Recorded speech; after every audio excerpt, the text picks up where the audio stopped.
she played. Hey, hey, hey, a white guy in the mariachi sway, strumming strings, singing songs in the Mexican day. Mariachi melodies under the sun so bright. The gringo serenade in the Cali night.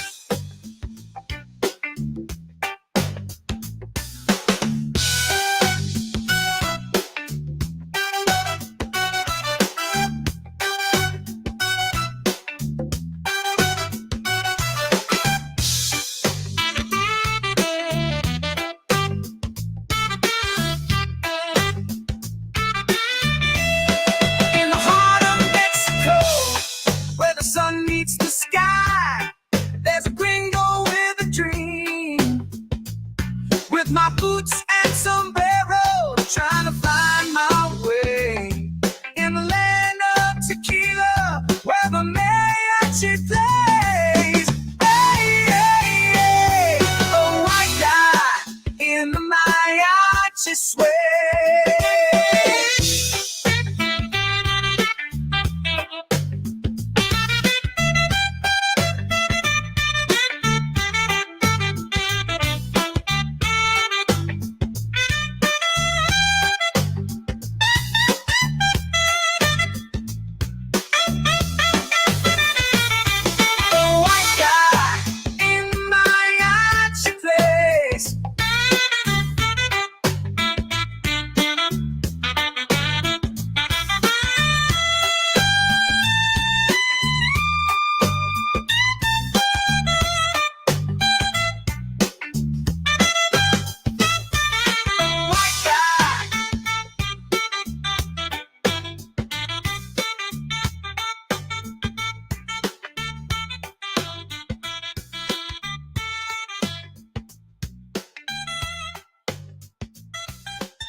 World, it's a new edition of our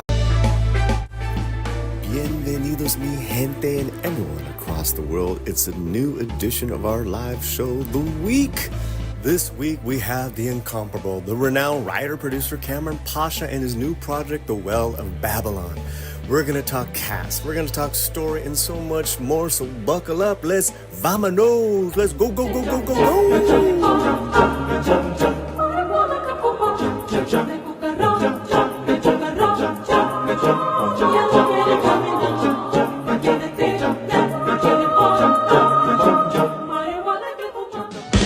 Hey baby, ¿qué pasó?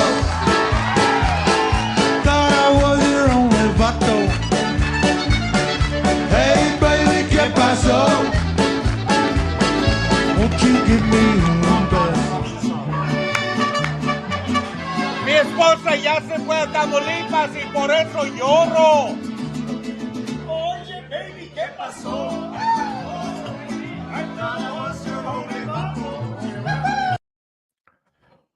What's happening, everybody? My name is Polly. This is the Latino Slant. Let me check my audio settings.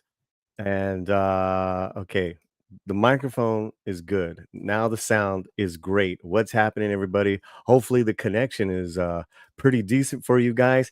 We're having some weirdo connectivity here going on at the Slant, but hey, it's all good. If you can hear me, 5x5 Polly, Lord Thoth, all the members in of the Latino Slant, I have something very special for you guys at the end of today.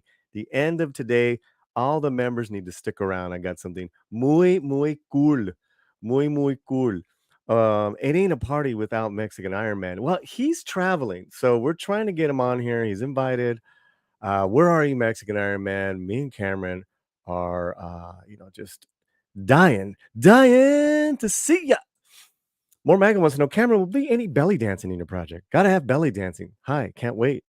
Who else is here? Penny is here. Hola, Penny. Bonzo. Sin, she shared the link. Share the link in Twitter right now. I want to say thank you to Cameron for sharing the link to his Patreon.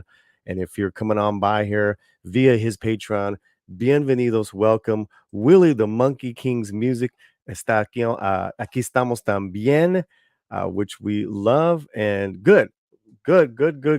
Warming it up. Okay, well, listen, we have a limited time with our hermano, so we're gonna bring him on, and we're gonna talk a couple of news items, and then get to this script that I'm so excited about. But what we are not doing today, we are not talking about Dune 2. No offense, no offense. I've seen it twice, but I don't, everyone's not about Dune 2. Hey, what's up, Ari? Good to see you. Thank you for being here. Smash the like, share the link, and we are very happy that all you guys, all the early comers are here. Okay, I think we're good. I think we're gonna bring him on and start talking some fun stuff. You know him, you love him, Mr. Kamran Pasha. Senor. Hola, hermano. And to the hermanos and hermanas in the chat, I'm checking out a lot of people commenting there. Yeah, very cool, man. Very cool. How's your Monday? We have some nice sun here in LA. Yeah, finally we've had typhoon season for a month now, and so there's some sunlight in the background and it's nice. And I just came back from the gym, and and it's good. I'm feeling energized. I got my energy. There was a lot of very attractive people at the gym. They got me very energized. So yes, I love it. Yeah, man. We had our jujitsu workout yesterday here at the oh, Casas. wonderful. It was nice. It was like the first day of sun, even though it was chilly. It still worked yesterday. There's nothing like working out. No, absolutely. I think it was on Joe Rogan this week. Mm-hmm. Someone was talking to him about the best cures for, depression and this and that. Exercise. No, absolutely, absolutely. Exercise. Yeah, it's the number one thing. It's your body gets all these endorphins, your mind gets onto other things. It's a form of meditation and movement as well. All of these things. So it's really important. That's great, man. That's great. So, okay, you're always prolific on your Patreon. Let's get the Patreon link to Cameron's Patreon in the chat, as well as saying hello to all our friends. Willie wants to say, "What's up, Cameron? Good to see you." Great to see you, Willie. I hope you're well. Even walks are beneficial. More MAGA, absolutely. I have my Fitbit, and I try to get. I'm up to like 15,000 steps a day. Yeah. So, yeah. No, I walk at the very least, try to walk 20 minutes a day. I try to get at least 40. Some people are doing 5 miles, that's 10,000 steps. You're doing it. That's wonderful. I got to try to balance trying to do 20 other things, but I just think you got to get a minimum physical movement every day at least. Oh, and really fast, I think we should explain what you guys saw before the intro. It's called a White Mariachi. I will have the link. James Esparza, he's a member of our channel, and he does a lot of our music. He put in his AI music machine all these elements, and it created this White Mariachi song. So don't ask me how they did it, but that's what you saw. Okay, so did you just really fast? Did you see Dune this weekend? I did. We don't have to talk about it much. I enjoyed it. I'm going to shock some people. I didn't enjoy it as much as the first one. I thought the first one had more world building and deeper character, I thought. But I enjoyed it very much. So we'll just leave it at that. Yeah. I'm in the same boat. I actually saw it again last night, and we are definitely in the same boat. Absolutely. Especially digging deep as I've been the past year on the first book. So yeah, but yeah, I'm just curious. Okay, so let's do a couple of news items with me. Would you mind? Yeah, absolutely. Let's do it. Yeah. Okay, so there is a doc that came out on Selena and her killer Yolanda Saldivar on the Oxygen Network. Okay, so of course it got a lot. It was very controversial, because you can imagine a lot of people were upset with it. But the ratings came out, Cameron, and it is the most watched series on the Oxygen Network in 9 years. Wow. 9 years. Let's just Yeah, read I a mean, little I'm bit not, of that that. doesn't surprise me because Selena had a cultural impact that has lasted, right? I mean, we have people, stars that were named after her that we're familiar with, like Selena Gomez, right? She had that kind of, and it's a living cultural impact. I mean, it's increased by the fact that she died so tragically and so young. That we saw that she had the potential of a lifetime of incredible music that would have revolutionized not just Latino music but worldwide music. And the way she was taken is it's horrifying, and it stayed with us. It's sort of like Tupac. It's like, in that situation, right? And so it doesn't surprise me that she still touches the button like that. Yeah, and the fact that it's an exclusive English interview with her killer from behind Yeah. bars, Yolanda Saldivar. She's up for Mhm. parole next year, so that's why this whole thing is a thing. Audiences tuned in to watch Yolanda Saldivar discuss her infamous murder. The two-part docuseries brought in 1.5 million viewers February 17th and 18th. All right. It rose to become the network's highest-rated series in 7 years among young people. Look at 18 to 49. That's like the coveted demo right there. Yeah, absolutely. Um, And the thing about it, that's so that's a demo that was very young, was not born when Selena was known, right? So look at the cultural impact that people still want to know about her. Another generation does. absolutely, that's you said it right there. So yeah, I mean, there's Snapped, there's Cold Justice, there's all these shows they know their brand, Oxygen Network, they know their market. But what does this say on the dark side about our society? What are your thoughts? Well, there's many things it says, but the dark side is that we've got fanatical people willing to kill icons. I mean, it's nothing new, right? I mean, John Lennon, Malcolm X. I mean, it's just nothing new, right? We've got that. We've got people that that stop to see the car wreck, right? The rubbernecking of society, watching that. I mean, so that I mean, that's always tragedy, and loss will always bring eyeballs. And Hollywood has always try to get people. Now, it'll be interesting to see what means moving forward. What does this mean now that this thing has such an impact? Are we going to see a bunch of new Selena biopics? What are we going to see out of this? How's Hollywood? Because Hollywood is always reactive. They're going to react to this. They're going to react, and they're going to see how they can make money on it, Interesting. right? So, yeah. So Interesting. something's going to happen. Yeah. Interesting, because what we've always known in the community is that that being what it was and that she's gone is that the family was kind of, they weren't the how do I say this? Mhm. The father was a pretty dark dude. Mhm. And he's kept a lot of her story out. He's controlled the story in regards to that biopic film with J-Lo, and then the Mhm. recent Netflix, and he even sued Chris Perez, Selena's ex, the widow, from doing his own story. So when you say Hollywood's going to react, that's interesting that you say that, because what can they control? Right? They can So control giving him a lot of money and kissing his ass and giving him control of the project. That's what they can do. right, but this is the first time. But what I mean by that, this is the Mhm. first time the Oxygen Network is done something against the family's wishes in Mhm. regards to a Selena Because they didn't film. have a legal. They can't stop them from interviewing a criminal in prison, right? Right. Sure, exactly. Which they got. And if you're into that on that level, it's riveting. You can see what what a disturbed person that she is, but it's like you said, it's like watching a train wreck. But you said something about Hollywood will react. You think They will react. they're gonna go after Chris Bettis and say, "Tell us your story. Let's do your story." I'm sure those conversations are happening right now.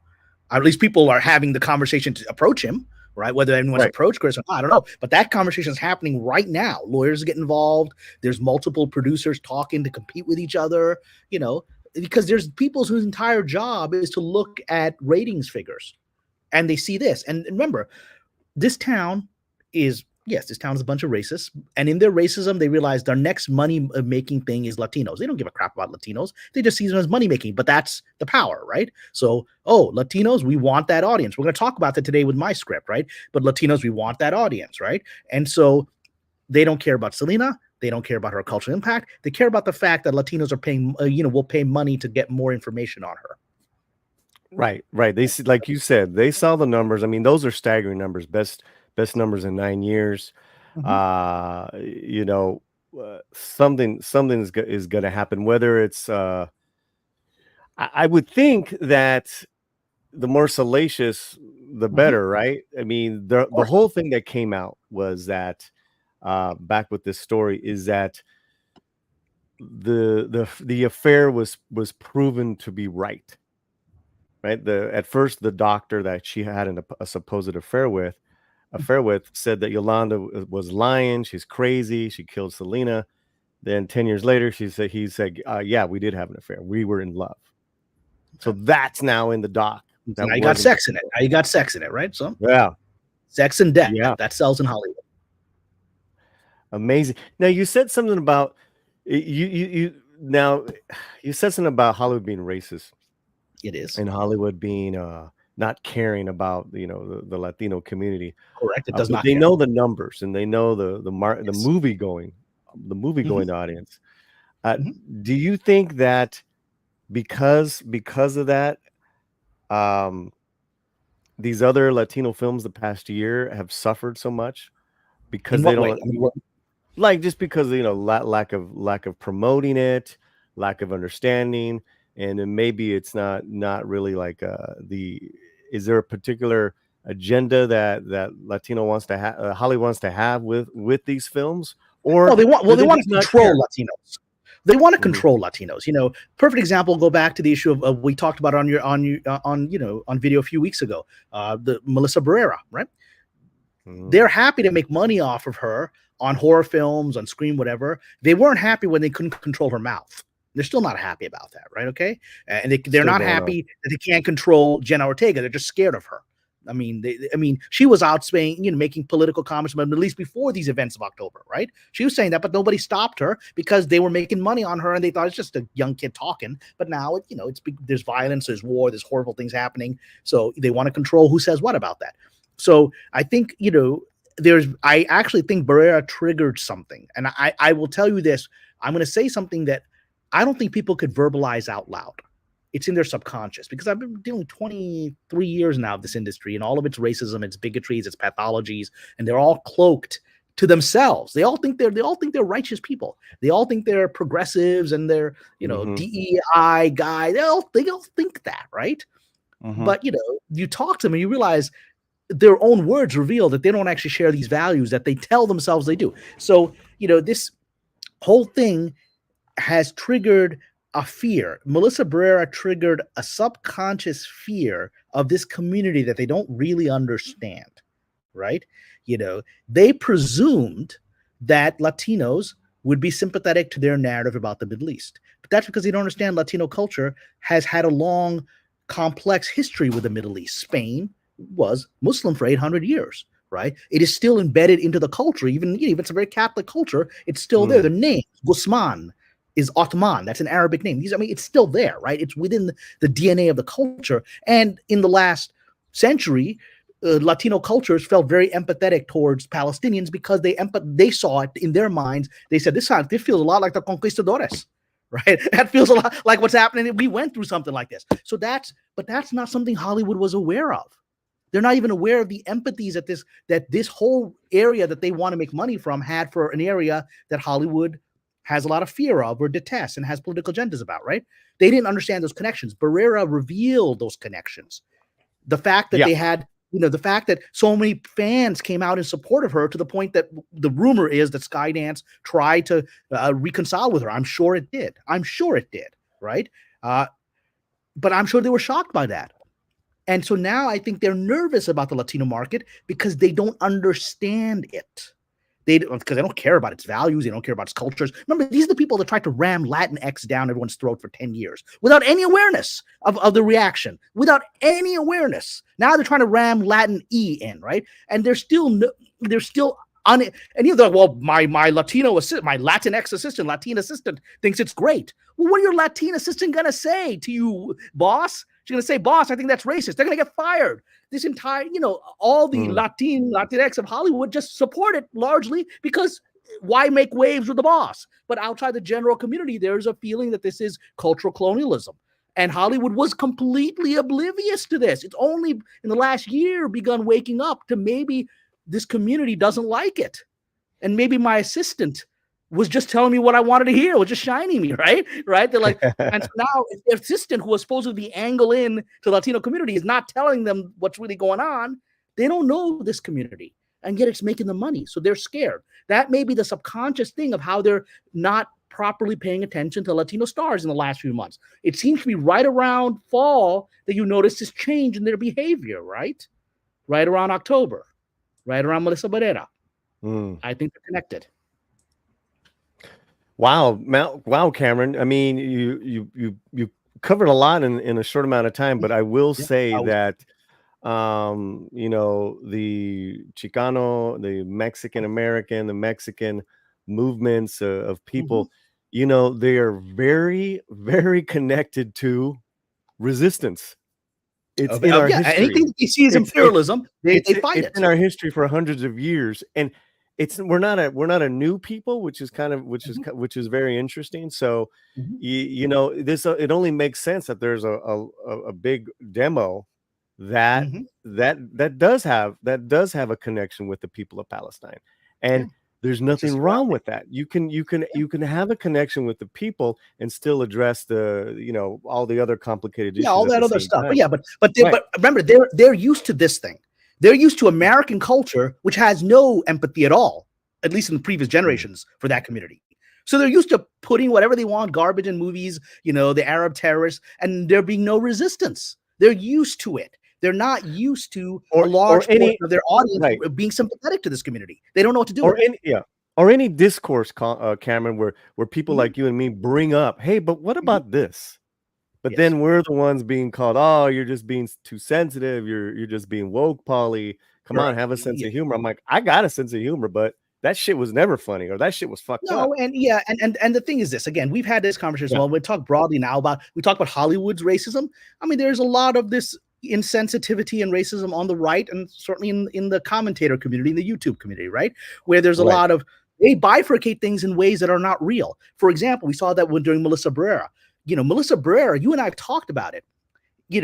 She's actually quite sympathetic to traditional conservative values. She was the one that spoke out saying it's okay to have, we don't need to have shade racism. We need to have remember that whole thing when she was confronted by that activist who was saying, there's not enough Afro-Caribbeans in her movie, right? And she, while the Asian director said, I'm so sorry, please forgive me. Well, everyone apologized, right? And she didn't, and she confronted it, and she said, that's not right. At that time, the right-wing gurus are, oh, look at her, she's on our side, right? And then she speaks out for Palestine, and they presume that is a left-wing Marxist position to have. And so all these same characters, immediately forgot that and they immediately jumped onto, well, she got fired because she deserved it, because she's a woke left-wing Marxist. You know me, I ain't no left-wing Marxist. I'm pretty conservative. I'm a religious guy, pretty conservative guy. Politically, I'm libertarian, which is really shocking in Hollywood, right? I'm very anti-Marxist, and I'm very pro-Palestine, right? From the setting aside my cultural religious beliefs, from the property rights perspective as a libertarian, which is, somebody can't just steal your house without compensating for you. I mean, that's a libertarian perspective. If you steal a whole country without addressing it, there's a libertarian argument that that's wrong. That's a right-wing argument. And yet I was put into, Cameron's a Marxist. I'm like, no, I'm not actually, because of my sympathies. But that's the bifurcated conversation on this topic that Melissa disrupted. I'm listening. Yeah. And as a result, we are at this place, right, where Hollywood is confused. It's scared of this community. It needs it. It sees it as the demographic future. But on a deeper political thing, this whole Latinx thing also revealed something that frightens sort of the Hollywood Marxists that our right-wing friends are upset about, right? Which is that the argument is, the whole argument is they're bringing in all these, illegals from Latin America, and they're going to vote Democratic, and they're going to vote them. And they're like, well, but these guys are coming in from the Latino countries who are actually socially conservative. So they're actually really more on closer to you. So they ain't voting in that direction, right? So now you've got Hollywood realizing that and suddenly becoming concerned. We've been championing this community, thinking it's going to vote culturally with us, and doesn't seem to be doing that. And right wingers don't know what to do with it, because they, frankly, a lot of them really are racists, and they don't really like a conservative Latino either. Let's just be frank about it. It's a lack of understanding, and that's the thing, is that if you don't understand it from the get-go, and you have a very narrow world view of even what it means to be an American, then when shit like this comes up, it's very difficult to have a real civil discord and real conversation about things without, because you don't know what you're talking yelling, without right. There's, it's like someone growing up in Southern California and loving the food, but not understanding the damn fucking thing about the history, the people. It's both ignorant and elitist and arrogant at the same, all in one. And that's just the construct of how it's been. But listen, we're all maneuvering. We're none of us are victims here. We're kicking ass, and we want part of the American dream as well. So yeah, man. Hey, we would love super chats with all your questions. Let's answer though a couple of we did finish the poll on Selena. Are you watching the Selena doc? Heck no. La Bruja Yolanda 75%. You know I am 15. Anything for Selena 5. We got Selena at home 5. Thank you for the votes, guys. US Dutch Kitty. I actually started looking up the history once Cameron started bringing that up about the crossover in history. Thank you. Well, I mean, and that's important. Whatever opinions you come to about any of this stuff, about immigration issues today, Middle East issues, Russia, Ukraine, just study some history. Everyone's talking about stuff they don't know anything about, right? I mean, and I don't like using the phrase educate yourself. It always comes from a perspective that I know more than you do. I'm not telling you to educate yourself. I'm telling yourself to study history, study multiple points of view, and then come to an opinion based on your values, right? I'm not, I have a friend that I tease who always, when she doesn't agree with me politically, she starts lecturing me on educate yourself. I said, that's going to be the name of your autobiography, educate yourself. I'm like, well, I got 4 degrees. I got 4 degrees. Well, I mean, how much more? I got logic. I got an MBA. I mean, I got an MFA. I mean, how much more education you want me to have, right? I just don't agree with you on how to interpret these facts. But at least I went to the trouble to find the facts to argue about them. Right. So on the hardcore left, they'll tell you that, right? To educate yourself. On the hardcore right, they'll just ban the book that you're trying to show some education with. And both extremes, this don't work out. They just don't work for me, bro. They don't work for me. This is why because that's not human. Cannot affiliate with either. No, it's not human. A human being tries to find information and then tries to process it. Eventually, we're all going to process information based on our paradigm and our values. There's no way not to do that. But you actually try to go out there. One of the things that I try to do is I actively go out of my way to study the other point of view, right? That's to understand. Absolutely. Yeah, I go and read the books of the people whose beliefs I don't agree with. Like go back and read, Marxist stuff. Go back and read cultural Marxist theorems, right? So that I can understand them. This is actually an old Islamic principle. There was a famous Islamic scholar, Al-Ghazali, in the 12th century, who became a master of Greek philosophy. Like in the Middle Ages, Europeans read his books on Plato and Aristotle because he understood better than anybody else, right? I mean, Aquinas read his books. Thomas Aquinas read his books. Maimonides, a great rabbi, read his books, right? So he basically mastered Greek philosophy in the 12th century. He is considered today, if you want to understand Plato, Aristotle, any of these guys, you go read Ghazali's 12th century discourse, on the philosophers. And then after he did that, because he was a religious guy, he then wrote The Refutation of the Philosophers, where he went in and broke down all the arguments of Greek philosophy and why they don't work and why ultimately religious faith answers things. That was a shocking second treatise, right? Because he took the time to master better than anybody else Aristotelian logic. And so you have to understand your adversary's point of view. And if you can refute it, great. And if you can't, you need to start thinking, why can't I refute this? Awesome. We're here with writer, producer, director, buddy Kamran Pasha. Thank you for that. We'd love some more super chats with those questions. That would be great. We're going to read these though. Bonzo says, like, Latinos can see other brown people getting kicked around. Why would they sympathize with the oppressors? I mean, and you know, the conundrum is, I mean, you know, the current hombre sitting in power, he's in a bad conundrum right now. They don't know what to do because, you know, brown and black people, they're very upset for various reasons, all because you're not really in tune with those communities. You're, you know, well, but you want their vote, right? You want their vote. vote. They're U.S. citizens, right? So what do you do? They're What do you do, right? right. Yeah. So and so they try to thread this needle, right? But again, we don't. I mean, look, I don't want this all to become a Middle East Palestine thing. We're here to talk about a lot of things. Not? Although we will bring it back to the Middle East because why not? So we can do whatever we want. We can do whatever we want. I'm sympathetic to the Palestinians from a libertarian property rights standpoint. There you go. And so, Jonathan, what I'm going to do is I'm going to throw in the chat right after this. I'm going to throw a link to one of my libertarian heroes, Murray Rothbard, who is considered one of the great masters of Austrian economics, right? And he wrote in 1967. I have the essay. I'm going to throw a link to it in the chat. In 1967, now he wrote A Libertarian Defense of Palestine.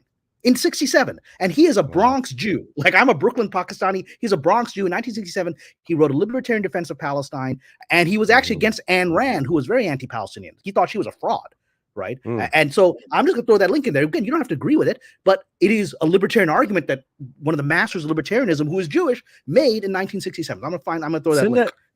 Put that link in the private chat. We'll have Lord Thoth or I've got it Fletcher bookmarked because it's such an important. Because whenever people start arguing with me about this from the right, I'm like, well, what do you think? Take a look at Murray Rothbard's right-wing perspective on this, and then they don't have an answer. So Lord Thoth, a member of the channel and a moderator, love you, man. Hollywood is confused. No, I'm shocked. Yeah, man. Yeah, Anima Confusa. Good to have you here. People need to start caring more about history. They keep making the same mistakes over and over again. Yeah. So I just threw the link to the private chat. I'm gonna throw it in now into the public chat here. So yeah, I don't know if it can take your link, but we'll get it in there either way. Oh, we love super chats. Willie the Monkey King's music for $2. Thank you so much. Curious, Kamran, about your take on Sora AI. Yeah. I wrote actually a lengthy piece on my Patreon, which maybe I'll throw in a link for those who want to join it and read it directly. But I think it's amazing technology. But just look at the current technologies. I'm not talking about where it's going to be in 6 months or a year. I'm just what it is right now. It's about, you have 1 minute length, interesting, really beautifully looking videos that are created by essentially you write text. Show me a Japanese woman, wielding a katana in the middle of Times Square, and it will create you like a 1 minute video of a Japanese woman that looks real, right? AI created video, and so that people are like, well, Hollywood is over. Well, Hollywood ain't over yet because it's just essentially stock footage. Because there's no real dialogue. I mean, because it's just animated, an AI created vision. Essentially animated form of stock footage putting together, right? And that has a purpose. That's, what the purpose it immediately serves is this is going to be really useful for pitches. When you're out there pitching a movie or TV show, you can show a quick little movie. Here's my samurai, Manhattan Samurai project, and here's this little 1 minute thing to give you the vibe of it, right? But then they need a movie, and people say, well, in a year, it's going to be that. Well, I'm not so sure it will be. But even let's say the technology rapidly gets to that point where we can make an entire 60-minute or 90-minute movie using this kind of technology ad. I would suggest then that people will have what is called the uncanny valley reaction. In the same way that people had an uncanny, which is people sense when something isn't human and not alive, and they have a revulsion towards it. Consciously, right? Yeah. So a lot of these things like Polar Express and all those motion capture things that were done didn't connect with people because people felt this doesn't feel real. It doesn't even have the magic of animation, which is human drawn, right? When you're looking at Frosty the Snowman, that it's a human drawn cartoon, right? But you don't have a revulsion to it. It's beautiful art. Whereas when you see this thing that's mimicking human beings but doesn't have life in its eyes, you have an actual revulsion. And I actually think that's a safety mechanism that's evolved. Because something like that could be a threat, right? Something like that. If you see a lifeless form moving like that as a Neanderthal, your fight or flight is going to activate. That doesn't fit the natural world. It's dangerous, right? So you're going to react to that. So I think movies made with AI, completely AI, where the voice is AI and there's this lifeless characters that look beautiful, but there's no soul there behind the eyes. I think people won't watch them. I think people will have this biological reaction that something is wrong. On another note, Jonathan G94 for $4.99. Thank you so much. Factoid about Selena. She was born in Lake Jackson, Texas. The obstetrician who delivered her was future congressman and presidential candidate Ron Paul. Yes, I knew that. Yeah. Wow.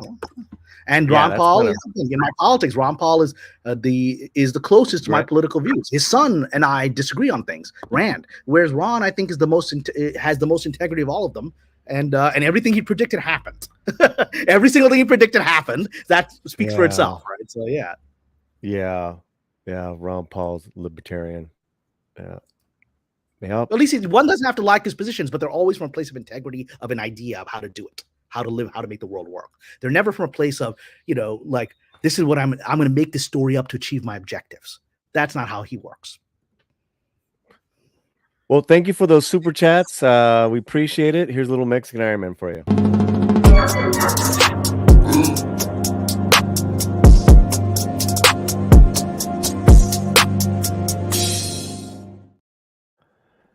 And it looks like we got another super chat. It is a super sticker for $5 from B Marte. B Marte 20. It's like, it's boss. What is it like? What is that? I have never seen that before. Let's celebrate 20th super on a live stream. Someone help me out. Fletcher, help me out here with that. I mean, it's pretty cool. Help me out here with this. What is this super sticker? It seems to be like a flower person, doing a bicep curl saying boss. Oh, is it a flower person or someone with that afro? If that's an afro, it's a guy flexing. Okay. Oh, right. You know what? B Marte, $5. Thank you so much. That is going to get you a screaming uncle. Here we go.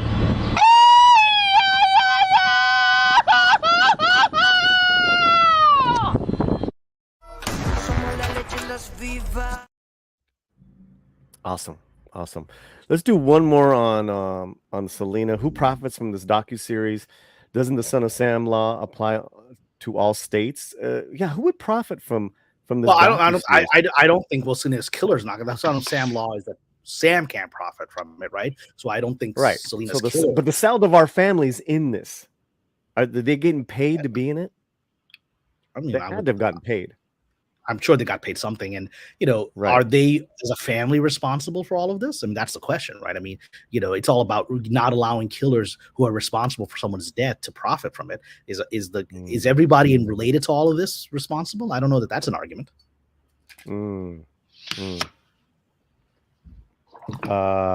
Yeah. Okay. Well, yeah, I had asked that, like, who profits from this? I mean, for sure, right off the bat, Oxygen Network series.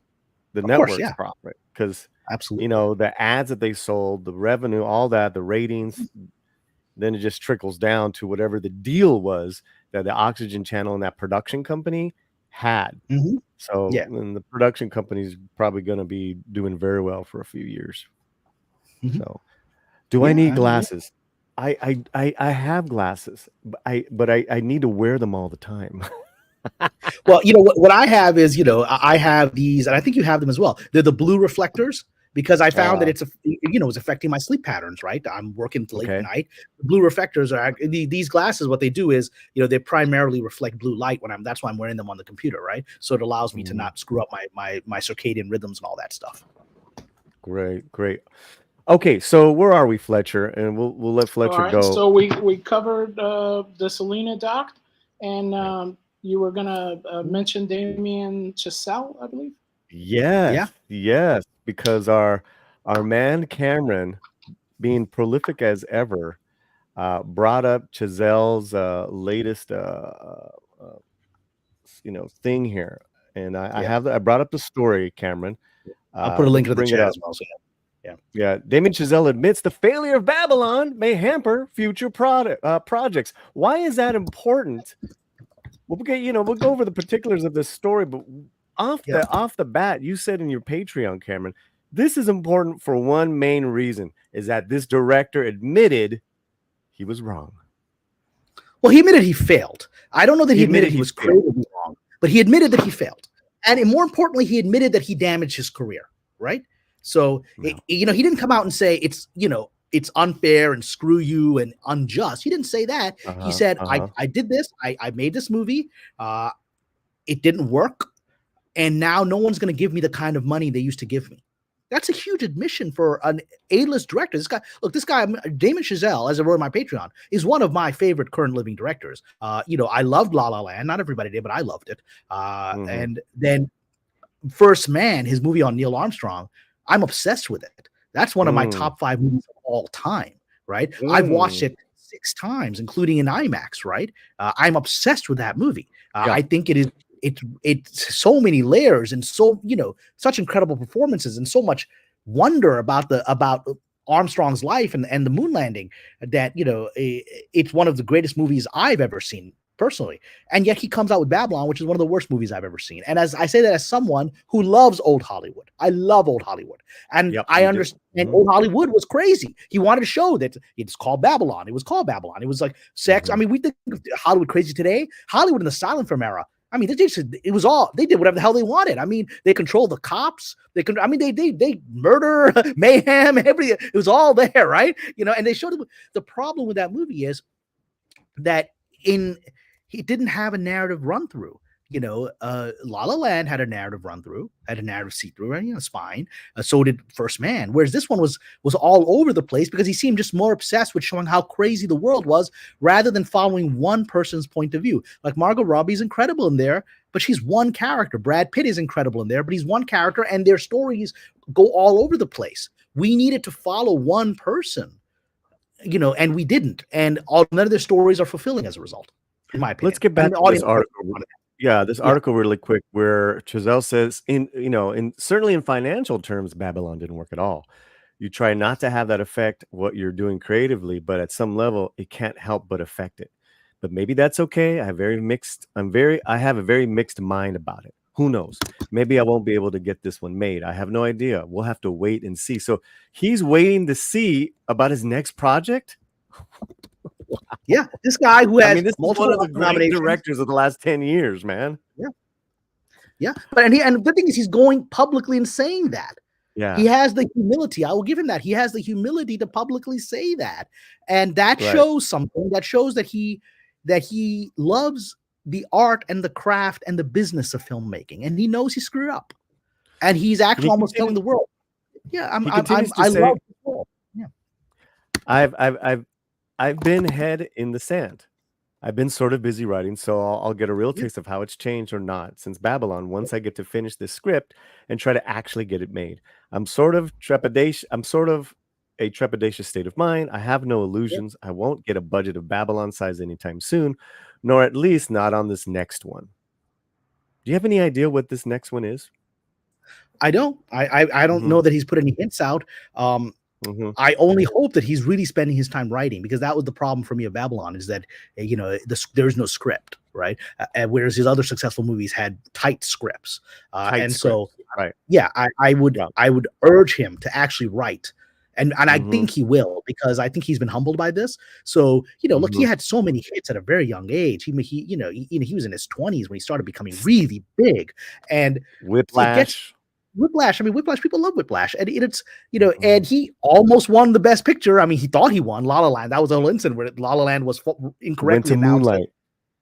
Right, and he almost won Best Picture. Is anyone talking about Moonlight still nowadays? No, I mean, whereas La La Land, I think, should have won. I mean, again, that was political. La La Land people still laud. Yeah, because it resurrected the musical in a very special way. And you're absolutely right. So all the musicals that came afterwards that we had in the heights of La La Land did that, right? Or and even Wonka. I mean, that to have music and songs and singing back in films. They might not be your traditional musical movies, but Chazelle, First Man, Whiplash, La La Land, Babylon. I'm going to say this right now. It's not new. I love Babylon. I think it's an absolutely astounding film. I saw it 3 times, but I get all the reaction.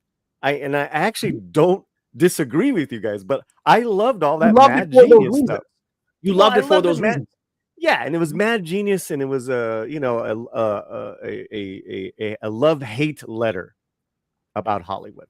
But anyways, I think it's great that Chazelle's talking about this because right now everyone's lauding uh Denis Villeneuve, right? And I think they're these guys are from this latest Yeah, they're from generation. that French new wave.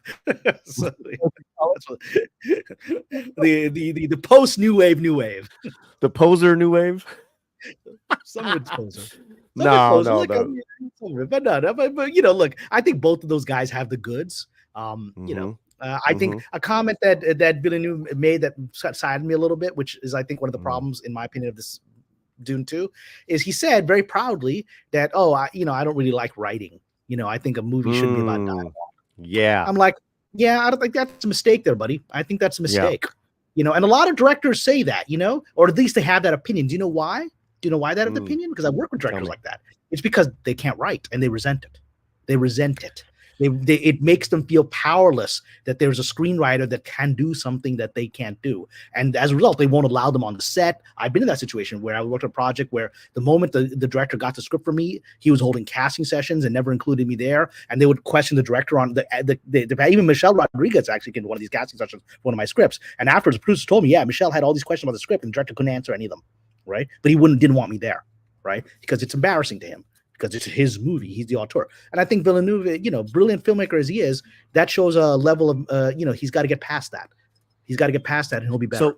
So, you don't know this, you know, just professionally about me, but you know, I got hired years ago to rewrite a script, but you know, I didn't know that. No, I did not. The director was so like, you know, all right, you can do this, you can do that, but you can't come on my set. I'm like, okay. I mean, I'm being paid, so it's all good. I'm gonna make. No way to fight. There's no way to fight it. I mean, that's how it works. There's no way to fight it. Television's the other way around. Television, the directors work better. Yeah, I made your script better, and it ended up winning awards. So there you go. There you go. You know, this is the thing that really stung me with Dune 2. Was the writing. I mean, some of this dialogue was absolute garbage.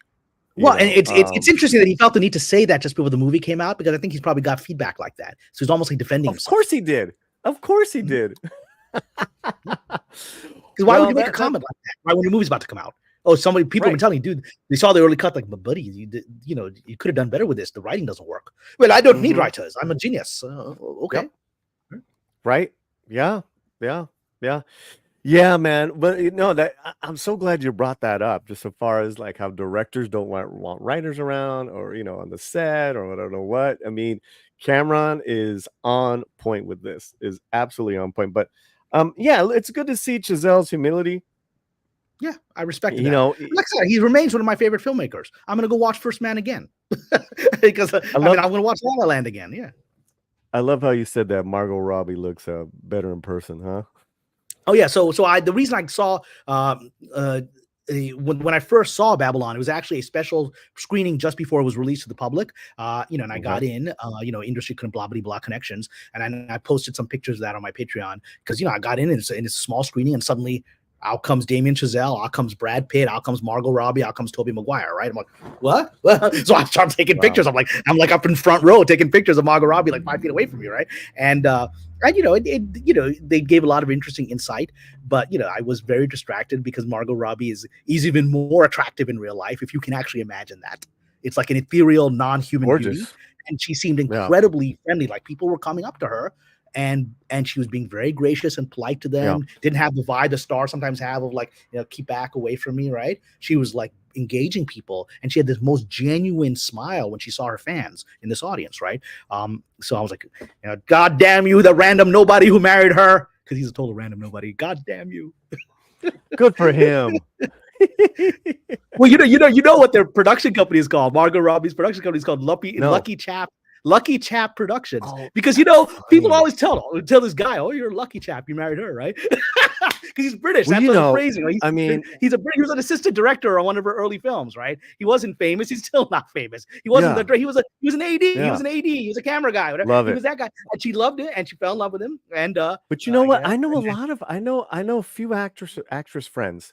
They fall in love with their DP. They fall in love with their and they're because they're like regular dudes, but they're in the business, so they understand the life of an actor. But you know, they're also not well, celebrities and themselves. it is. Look, if those marriages tend to work because Yeah, generally you need one person in, especially with actor relationships. Look, you're in a relation with an actor. You need one yeah, person that very much is in the limelight. One person that's comfortable not necessarily being in the limelight. That prevents ego battles at home, right? You know, there's no competition in the relationship, and I think that's healthy. You know, but I was like, yeah. but Margot, you know, I too am also not in the limelight. I too will let you have the limelight, but we'll see. It is Gladly, I'd give that up totally to Romy, and I'll that's be how it like works. lucky chap too. Lucky chap. Yeah, Look at this guy. This guy had his lucky yeah. chap chat. Lucky hombre, Let some others have lucky a lucky hombre. chap. We all want to be lucky hombres.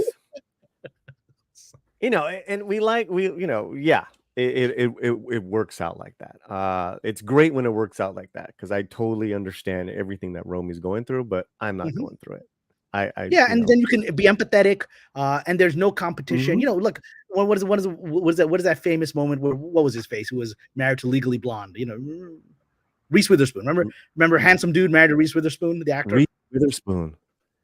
Remember who was the actor? Somebody put in the chat. Uh, Who was like? That's I who's can't married? remember his name. Ryan Philippe. Ryan Philippe. Ryan Philippe, No, right? Ryan Philippe, but he's Ryan done some Philippe. stuff, right? Right, but I He's remember all once they right. were up at the yeah, he's done, but I had to remember his name, right? I mean, we all know Reese Witherspoon, right? And so they were together, and they came out in an awards. It might have been the Oscars, right? They came out, Yeah. and I don't know that it was scripted because you know when it's like time to read the name, he gives it to her. It's like he says, "You read it, you make more money than I do." And I don't think that was a scripted moment. I think that was because they divorced shortly thereafter, right? So I think there was like a lot of building resentment in that relationship that he actually said in public, "Yeah, you make more money than I do. You should read the name." It was like a little bit of a biting comment that was like, "Why are you saying that at an award show?" It was a little strange, right? And I was like, "This ain't gonna last," and it didn't last. Yeah, really fast on that because I know Fletcher's trying to move us on to Yeah. our main topic. Hey, Yes, which I would like to as well. Yes. This is the Cameron show. I wish it were, but no. I recently saw Alicia Silverstone in Reptile with Benicio. Oh, okay. Was it good? We really liked it, and she was really good. She has aged well, and there's just something about like kind of that throws you back to the late 90s, early 2000s when you see her. You're just like, oh man, you know, it's Clueless, but yeah, but she's got a nice kind of mature presence now to her, where she was such a baby face back in the day. But it was just great to see her work. You know, it's like, where you been, girl? Okay, really fast. Here we go. Bonzo, less money might be blessings in disguise. Maybe force him to be more creative with less. Yeah, that's good because you know Whiplash had no money. He had no money, and you know, and he made an amazing film, right? You know, and even with First Man, he didn't really have any money, and he made it work, right? And so yeah. Cyfax, hey Polly and Cameron, what's up, AJ? Yeah, sorry I missed you this weekend. I was gonna go see a movie and I couldn't make it. Ranger 7 Studios, I always have my writers in the room. Plus, if I'm going to be discussing script, I better know it backwards and forwards. Have lots of conversations with the writers, directors. Well, that's why you're a professional. You know what you're doing. There you go. You're gonna go places. Not that you aren't, but I'm just saying you're gonna lie. That's how you do it. Leah Rose, hey, what's happening? Hey, what's going on? Hey, what's happening? That's it. It's good to see all of you. Critical, what's up? Critical Thinker 137. Not surprised at Dune 2 ending. Timothy doesn't exactly give off intellectual vibes credibility. I mean, he's a good actor in the movie. He's a good actor in the movie. The problem, and it's not him. I think. I don't think that's. He's not the problem. He's not the problem. He actually with what he had, he actually did a great job. I actually was very impressed. He brought out a lot more range than he was allowed to in the first movie. The problem is the movie didn't care as much as the first movie did. So what can you do, right? And Steph, I haven't seen Steph in a while. Hey girl, what's happening? Cam, member of the channel. Stick around at the end of this live stream membership. A little gift for you guys. Graph Web for $2. Hashtag cancel Disney Plus. I canceled it long time ago. Do it again, just to make them happy. How do I do it again? Just to cancel a second time. Well, listen. All right. If for that to work, I would need $10. I'm not going to give $10 to Disney. I'm not. I appreciate. I've actually had that on my Patreon. Like adversaries will come on, will join my Patreon just to start posting crap on my Patreon. And when I figure out who they are, I will block them because they're not actual patrons. They're there to create trouble. They're there to troll. Right. Yeah, exactly. And then I'm like, well, dude, you just wasted like $5 or $10 to get in a few nasty comments. But I'll thanks for the cash. Okay. Yeah, I mean, and whatever. Yeah, I've never been. No one's ever come in and try to like just straight up hardcore troll me, But hey, it doesn't matter. It doesn't matter. Mike loves cats for $1.99. Harryhausen sweat over AI any day. I like that. Oh, that's I like that. Look, I always go with the greats because they talk about somebody who had no resources. Look what he did. Harryhausen, right? No resources. He made this motion action stuff. Yeah. Yeah. All right, Fletcher, where are we at with the poll? And then we're going to get ready for Well of Babylon. Yeah.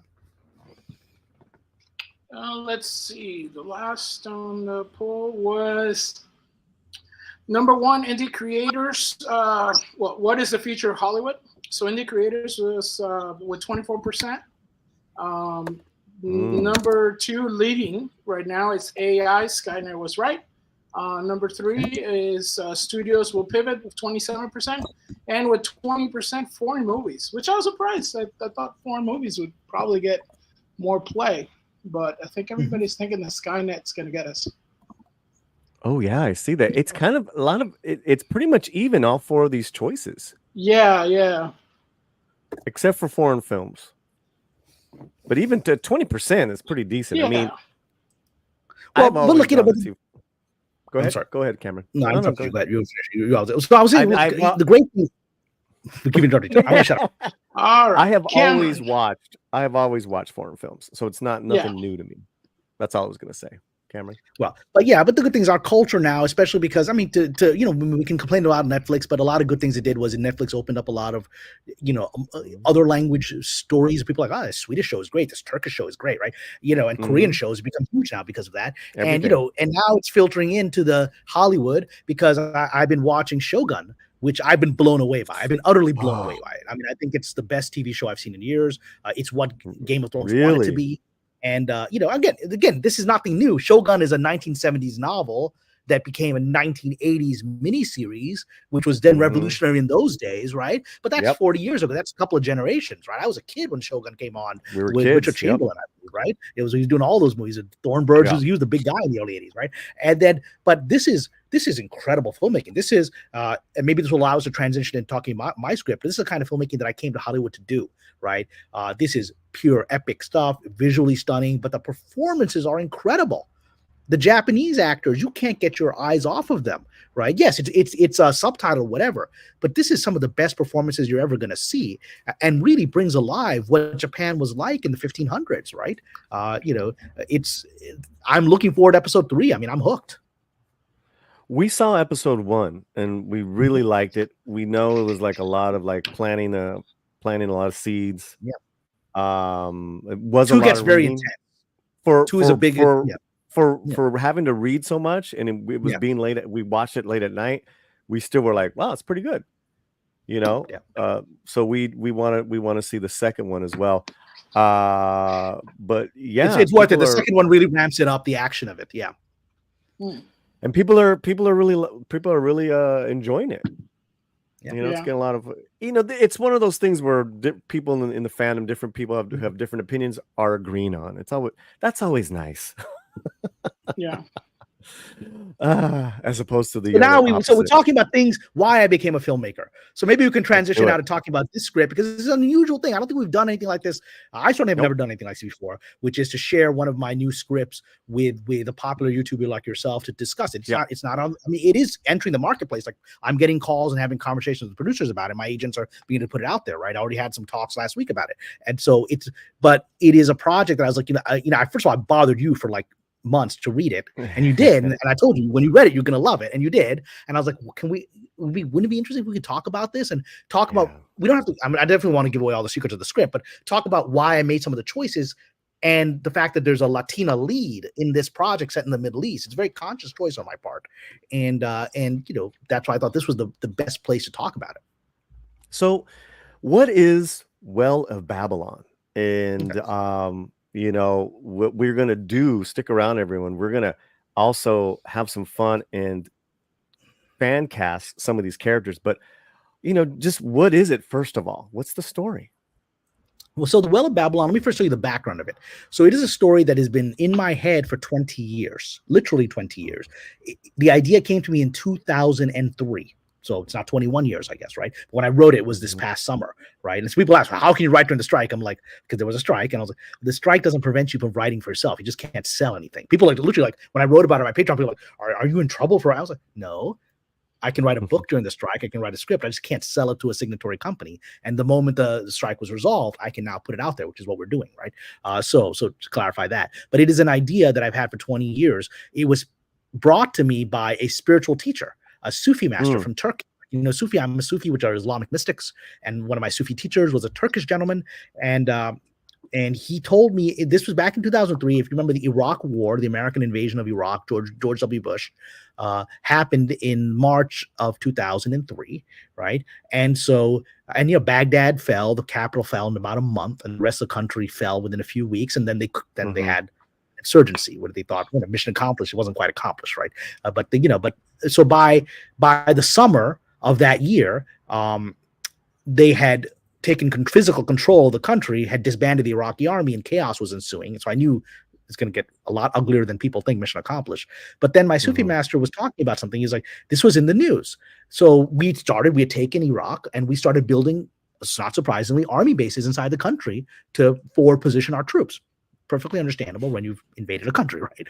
And so one of the army bases that we built was unusual. It was called Camp Alpha, and it was built on top of the ruins of ancient Babylon, a UNESCO archaeological site, like for humanity. Wow. We went in, we bulldozed like this ancient site. Everyone knows Babylon. I mean, it's in the Bible, right? I mean, it's part of culture, like that movie. What's the reference? We talked about Damien Chazelle. His movie is called Babylon because it represents a sort of hedonism that people project onto ancient Babylon, that it was the land of great sex and evil, right? That's sort of out of the biblical tradition. That's how culturally relevant it is. It's part of people's understanding of the Bible, Babylon. And so, the horror of Babylon, it's very much part biblical.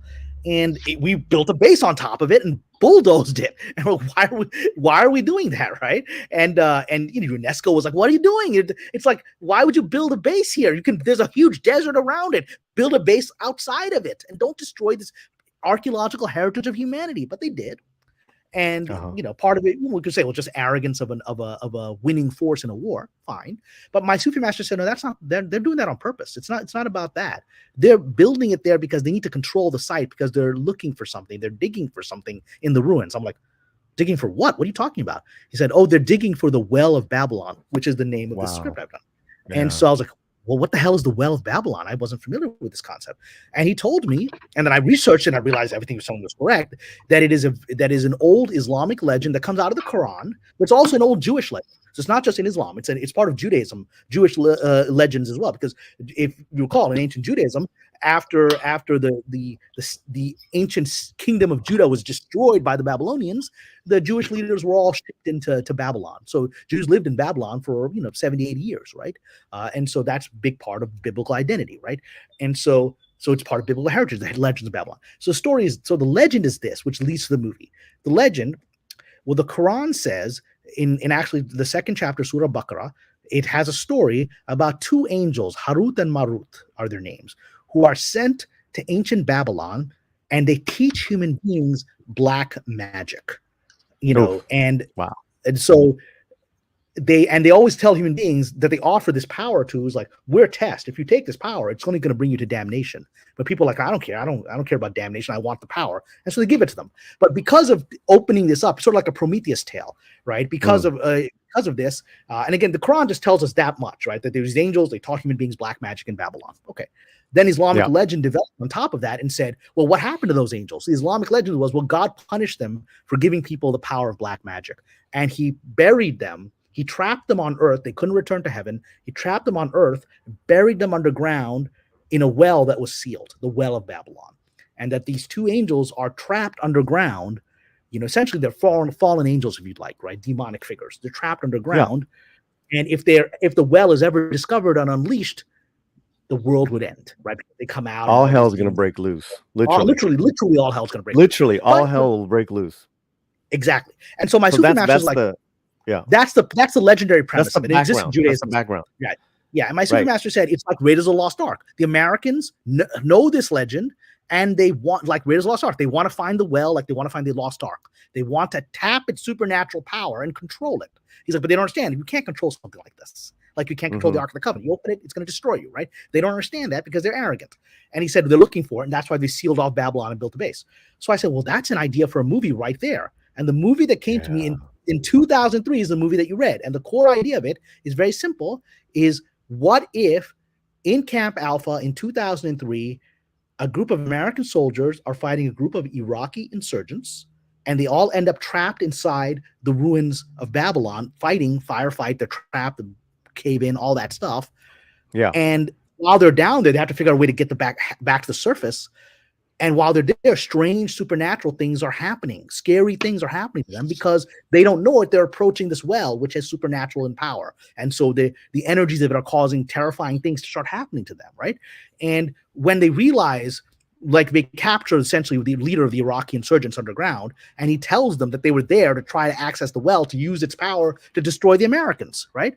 But then they realize, he basically also is telling you guys, the audience, what Cameron has told, like backstory as the action is, you know, little by little. Yeah. Sorry. Yeah. And so, and you know, and then what if someone on the American side also wants that power, right? And now when the people realize, if this thing's actually opened, if they find it and they open it, the world's going to end. No one's going to have power over these beings, right? Then the American soldier and the Iraqi insurgent, even though they're enemies, must join forces to try to prevent that from happening, because the common enemy are these demons, and humanity is at stake. The future of the human race is at stake, right? So that was the principal idea, but I was afraid to write it for 20 years because it was such a powerful idea. And also I've never written a modern military story. I've written old swords, and I've got a couple of novels published that are sword and sandal novels, like one of the Crusades, Shadow of the Swords. I'm very good with ancient technology and, you know, catapults and things like that, but I don't know a lot of modern technology, you know, weapons and things like that. I don't know the parlance. So last summer during the strike, I turned to a friend of mine who is a successful screenwriter who's also an Army Ranger. And I said, look, I feel this bubbling inside of me that I have to tell this now. And I'm afraid to do it because I don't know this world. If I just write a draft of the script, can you look at it? He said, yeah. I said, don't worry about the dynamics of how the military works, the dialogue, the weapons. Just write the movie about these people fighting the demon. Okay. And then give it to me, and I will correct all of the errors. Like, we wouldn't use that weaponry. That's not the code language we'd use on the radio. And I did that, and he did all that. He loved the script, and he said, okay, so your entire first act, all of these things is not how we would do them. And I fixed that, right? And then I gave it to my agents, and they're like, oh, this is actually one of the best scripts you've ever given us, because it's such a commercial idea. It's essentially Predator. So commercial. Yeah. At least. Yeah. Yeah. I mean, okay, so I've read it, chat, and anyone who's watching this live or on the replay, I read it and I couldn't put it down. I couldn't put the script down. And I was just like, we got Raiders, we got aliens, we got Predator. But then you have like this deep lore that has never been told on screen before, which is, you know, I'm always like, we're always talking about, oh, you know, we need fresh stories, we need original stories. That's it. Cameron did it. Cameron did it, and it's deep, because now let's go into a little bit of our lead character. Well, let's go to the casting. So you've got a right, because beautiful what we've AI been showing image. you guys are images, AI images that Cameron has put together. Go ahead. Yeah, so the images that have been flashing by are AI images that I created for, like, again, the AI has its purposes. So that's for like a pitch book if I wanted to make a pitch book around the movie. So here is an image of a Latina soldier because the story is told from the point of view of a Latina Marine. So what's interesting about this war in 2003, Iraq War is the first war where women actually were put into combat situations in American military, right? Okay, Wow. and that's they were called what they were, I forget, it's in the script, but they had a specific code name that they were given because they they were being brought in because many of them could speak Arabic, and they were brought in to be, because now we're occupying a country, and we've done that a few times, and it doesn't really work every time we've done it, right? But it's like, well, one of the reasons we had problems in Vietnam is we couldn't connect with the people, so let's bring in women that when we have to raid the house, the women can talk to the women of the house and calm everybody down. But when you put women in that situation, you got to arm them, right? Because they could get killed, and they have to be able to fight. If you're gonna raid a house with a woman in the thing, they have to be able to defend themselves, and they have to be able to fight, right? And so women started coming into combat units for the first time. So this is the story of a woman, a Latina, Maria. I know you don't like that name. The reason I chose that name because it's very generic. Remember, the first stage of this. Yeah. Listen, I give you my notes. Is to try to convince Hollywood to make the movie, right? Yeah. If I give them, and all they know, the only Latina name they know is Maria. That's the only one they know. That's the only one they know. So you got to give them what they want, so you can get past that. Maria Reyes. They'll get hung up on that. They're literally like, well, I don't know about this name, and they won't read the rest of the script. You just got to get past their nonsense, right? And it'll get to the script. Right. Maria, nice and simple. Maria, we'll change it later. Okay, Maria. Okay, good. So, but she's Latina, and she's the character is a New York City police officer whose brother dies in September 11th, right? And she witnesses my sister witnessed with her own eyes the planes, all that. So I mean, it's a very traumatic experience.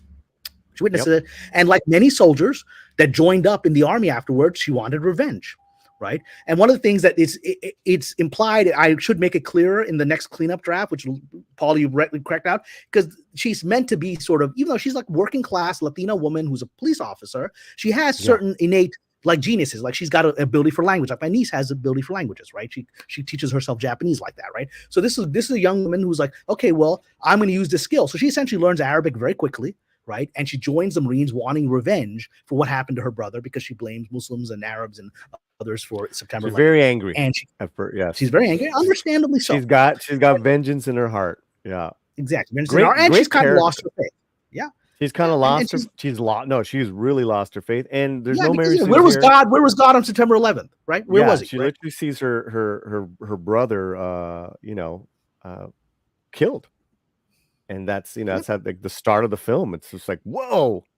Anyway, it's like the first thing. I mean, people when they read that part, they didn't see that coming because it starts with an intimate moment, brother and sister, and then the next scene is the planes hitting, and you just come out of nowhere, and it's meant to create the shock. Like within 2 pages, the planes hit, and you don't see it coming. Fantastic. And it wakes you up, right? Oh my God, what the hell's going on, right? And that's how you do a script. You wake people up fast.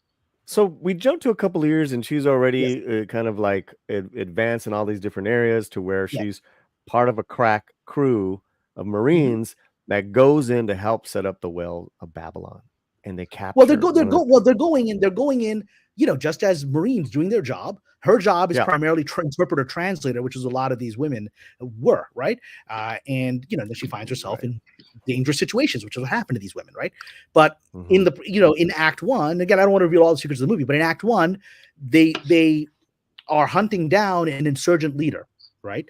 Right, and that leads them into a conflict with the insurgent leader, who has infiltrated the base, and he's gotten inside in the ruins of Babylon. They don't know what the hell he's going to do there. I mean, they think he's going to set off explosives. They don't know right. And so his name is Rashid, and so he's an Arab, but he's Iraqi Republican Guard, right? So he's like one of those guys that was armies disbanded, which is a pretty dumb idea strategically. Once you defeat a country, the first thing you do is you co-opt the army. It's what we did in Germany. We held the SS and other divisions within Nazi Germany accountable, but the average soldier wasn't held accountable. You reconstitute them into the new German army of the new republic, right? Because that's what you do. Because you don't. What we did was we disband this 1 million man army and tell them all to go home with their guns. What are they going to do? They don't have a job. They just lost their country. They've lost their army, and they have weapons. What are they going to do? They're gonna fight. They're gonna fight. We didn't seem to plan that out because we saw, in my opinion, is because we saw these people as just animals. We didn't see them as human beings who would react like a normal human being would, right? We thought these are a bunch of barbarians, so we'll just disband their army. It's like, what are they gonna do? They're gonna start an insurgency, which is what this guy does, right? He was a high-level guy in the Iraqi army, and now he's gonna fight an insurgency to get back his country in his mind. And together they all go in, like she is part of a group of Marines, they're all other men, and there's some interesting characters amongst them. And they together they are forced to fight these insurgents inside the ruins of Babylon, and there's a massive cave in, and they're trapped. They're all trapped, right? So They're now, trapped. how do they? Yes. Yeah, how do they? And they back can't out? go backwards. They can only go Yeah. forwards. It's so much Exactly. fun, right? And the characters, guys, I'm telling you, they're that's what's revealed with each character, from the hothead kind of like, douchebag sexist Marine.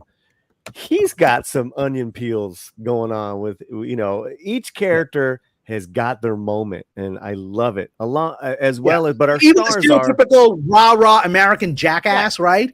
Has He's depth, and you realize he's not what you think he is. Yeah, but he's great. But our stars are Maria and Rashid. Right. Those are our principals. Those are our leads. This Latino woman. The Rashid character is really fantastic. I mean, at some points he's my favorite character. But then there's Maria. Yeah. So what you guys been seeing here are AI images, and and then you saw earlier the angels that the Harut were, and Marut, the fallen angels, fallen angels. And so what Kamran has done with this imagery is help him pitch it to people, kind of showcase maybe a little bit. But you have your script. Your script has actually won a couple of writing awards. Can you tell us really quickly about that? So this is what I did. So I haven't submitted to film festivals in years. And the last time I submitted something was when I did my short film years ago, right? Directed a short film, and I won a few festivals, which was very nice. But I haven't really done that because mostly I'm just focused on getting myself. But this project initially, my team was very excited about it because for the reasons you had, they responded very viscerally to it. That this is one of the most easily commercial scripts I've given them, that they could see this movie, right? It's an action movie. It's got this cool supernatural element. There's monsters, it's good because Hollywood wants Latinos, Latina lead, whatever, all that. And then, then the events of October 7th happened in the Middle East. And suddenly, understandably, a lot of people became nervous. Is Hollywood what could happen to Melissa Barrera? Everyone's very raw about the Middle East right now, right? And so raw nerves. Will we be able to put this out? So there was understandably strategizing, hesitation. And so what are we going to do with it? And so I said, you know what? While my people figure out what to do with it, let me test the waters of the world, which is let me share it with people that don't have any, beef in this, right? That's why I gave it to you. Yes. As an objective, like a film buff, someone who's obviously, deeply into the film world yourself. And I sent it to a few festivals.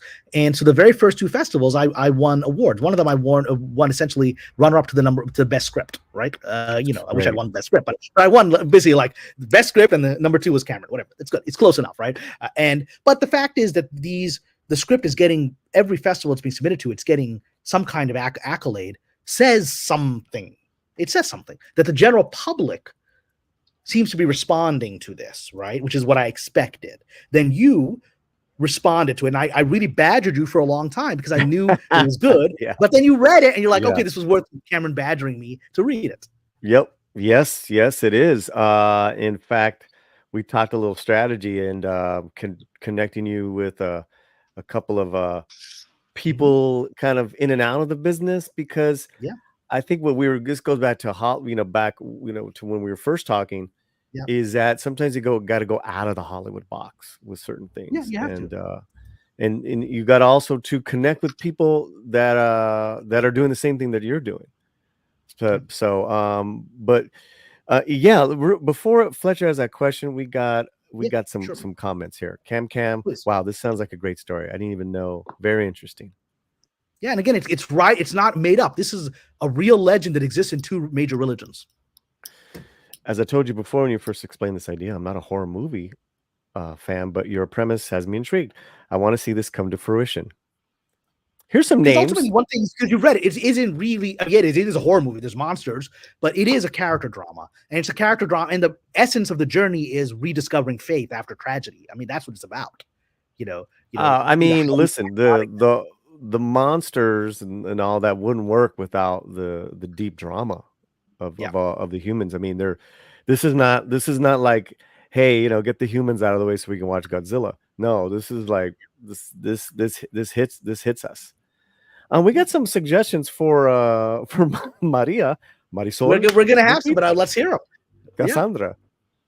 Out of those, Marisol's cool, because it's Mar and Sol. Well, The Lupita sun is and the incredibly sea. beautiful. She's probably not right for this one. Yeah. Yeah. Ay, Maria. The only name they know. The only name they know. Nostradamus is here. He says, got that Event Horizons vibe listening to Cameron describe the story.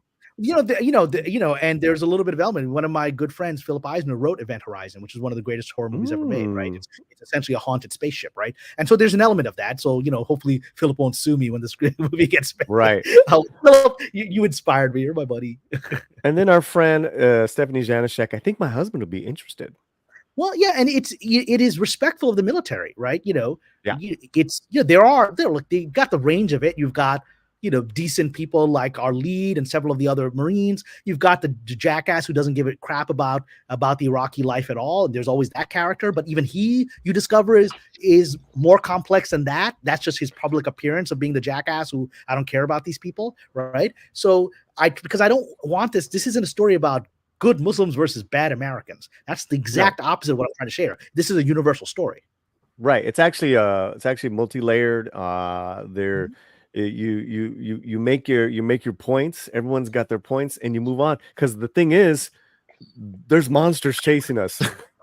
Yeah, which is great. It's just a great setup. So, Fletcher, you had a question? Yeah. So, Mr. Pasha, what style do you see this as in your mind whilst you're writing it? It's sometimes when you're writing something, you kind of see it in a movie form. Sometimes, and what style, like what movie form, like director style, did you see it, like in your mind, like playing it? Yeah, I think it's a combination of two movies. We do that in Hollywood. This meets this, right? But I think it is. Right. It's a combination of Predator meets The Descent, right? If you think of it that way. And there's obviously there's elements of The Exorcist as well because there's supernatural phenomena. But it really is Predator because they're a group of soldiers is being hunted by a phenomenon they don't understand, it can't see properly, right? And then it's Descent because they're all underground. They're trying to get back to the surface. That would be awesome. Yeah. Petey York says, plot twist, humanity was the monster within the whole time.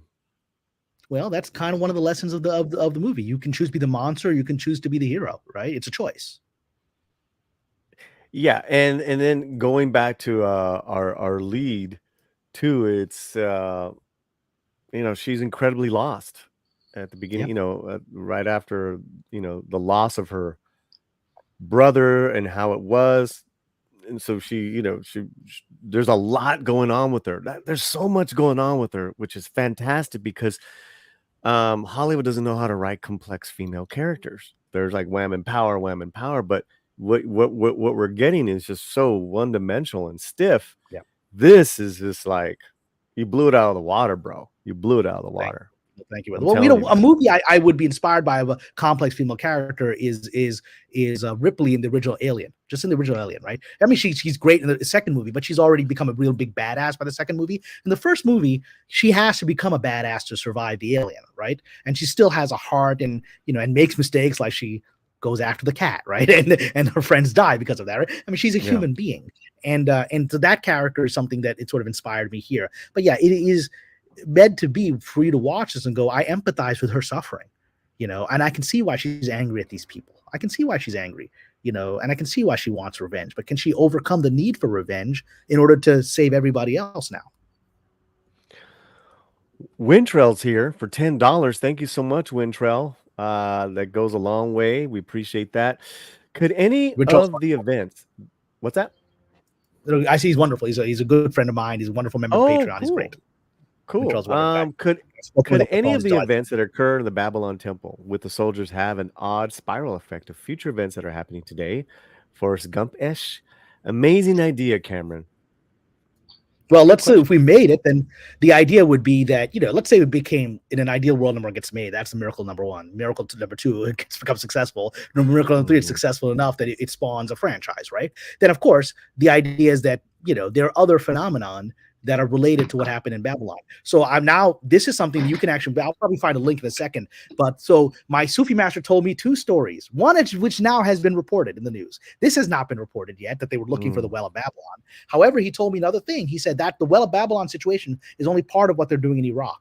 He said in Iraq, and he said this to me in 2003, the military intelligence, American military intelligence, is looking for stargates, that they're looking for gateways into other dimensions, Jinn world, all that stuff that they believe that Saddam had found, right? Ancient, the whole idea of stargates, these ancient technologies to access other worlds and other realities. And so he said that they were looking for that. And that's, again, another story he told me. Then about 3 years later, I'm going to put the link in a second, news reports started coming out where soldiers said, we were sent on a mission to find a stargate. I mean, his story was confirmed. So I'm going to see if I can find that in a second, because that was actually reported. People said, soldiers were interviewed, said, yeah, we were sent on a mission to find a stargate. Isn't that crazy? And it's like, well, isn't that what my Super Master told me? Please do. And thank you, Wintrell, and everyone who's been throwing super chats our way. We really appreciate it. Let's take a little bit of a break and see some Latinas with their, was it congas? Yeah.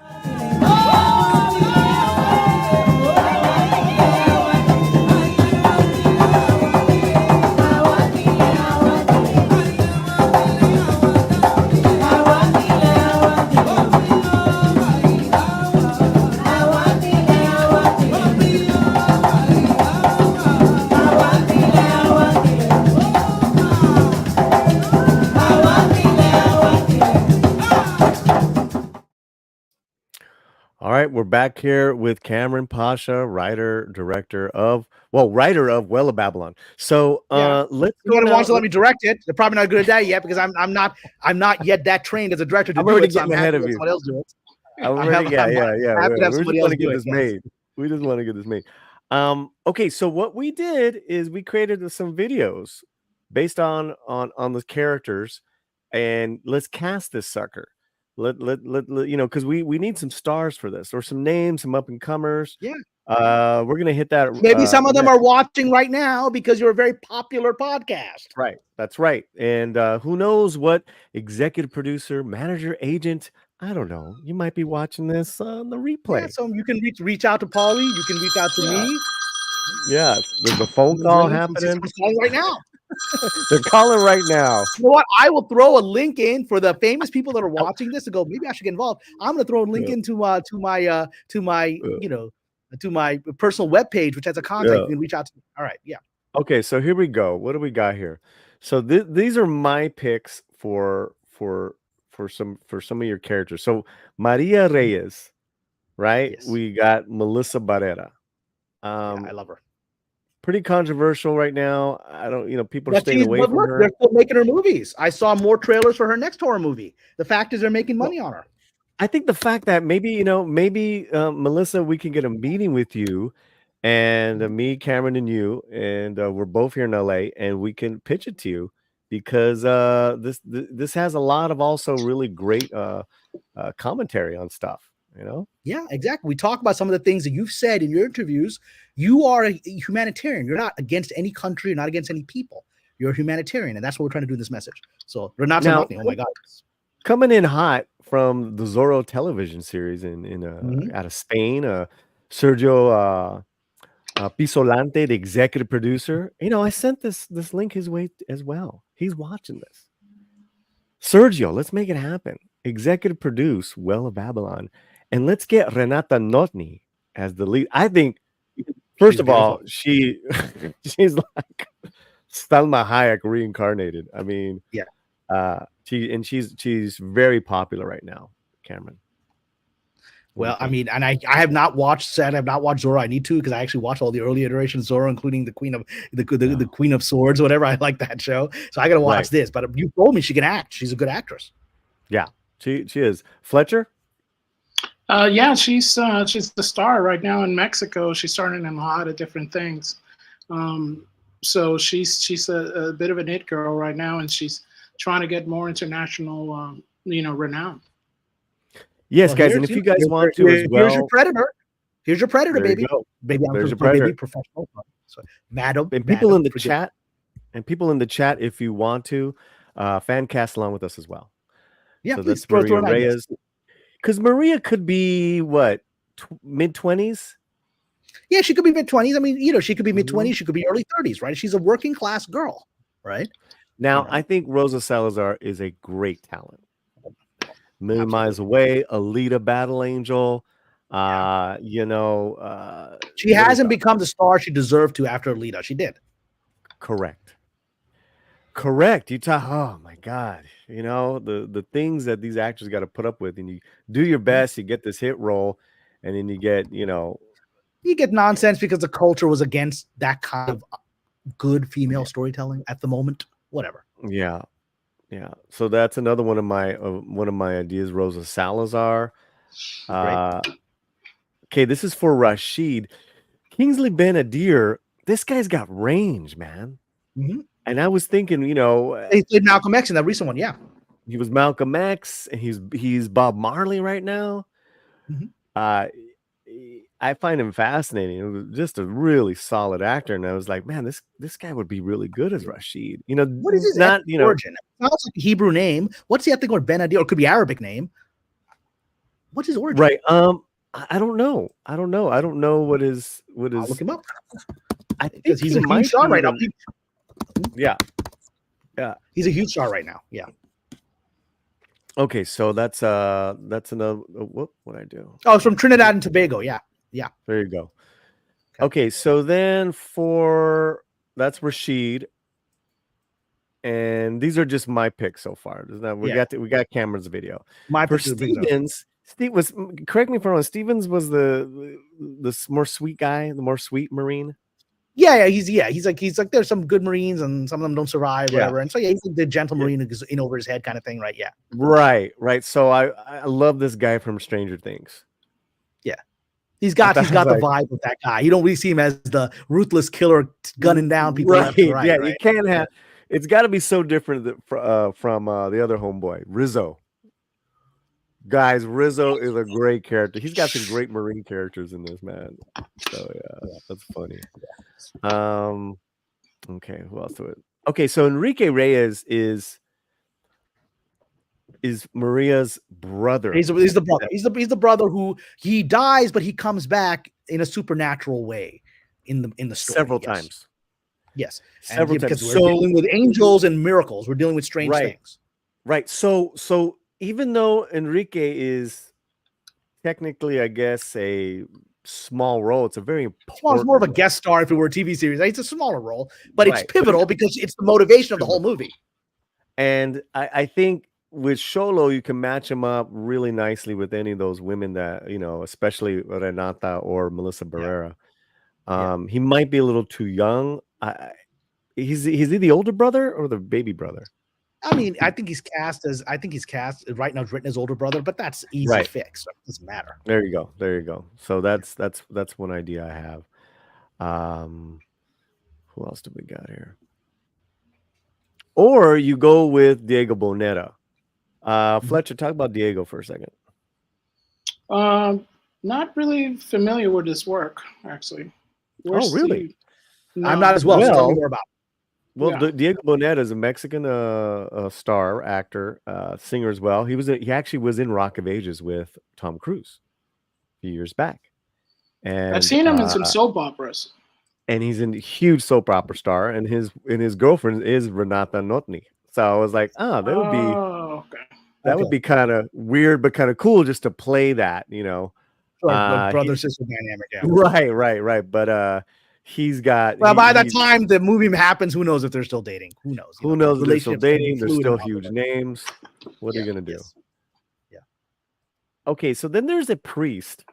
A nice image, Fletcher. There's and I think Danny Trejo is perfect for that. Actually, yeah. Father Jabril.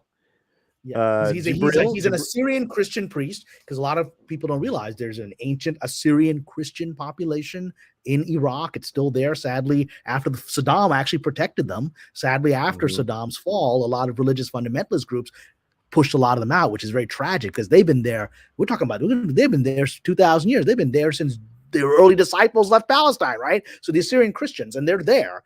And so he's an Assyrian Christian who knows these legends. And so it's trying to warn our hero, and you got to be careful here. You don't know what you're messing with in this area. So we're gonna get we get Danny Trejo as the father. Maybe we can get Romy in as we just gender swap maybe one of the captains or the lieutenants or something, because Romy's got the authoritative energy down. She was just in SWAT, all that good stuff. So just saying. Who else is father? Yeah, so Father Jabril. I was thinking Michael Nouri too.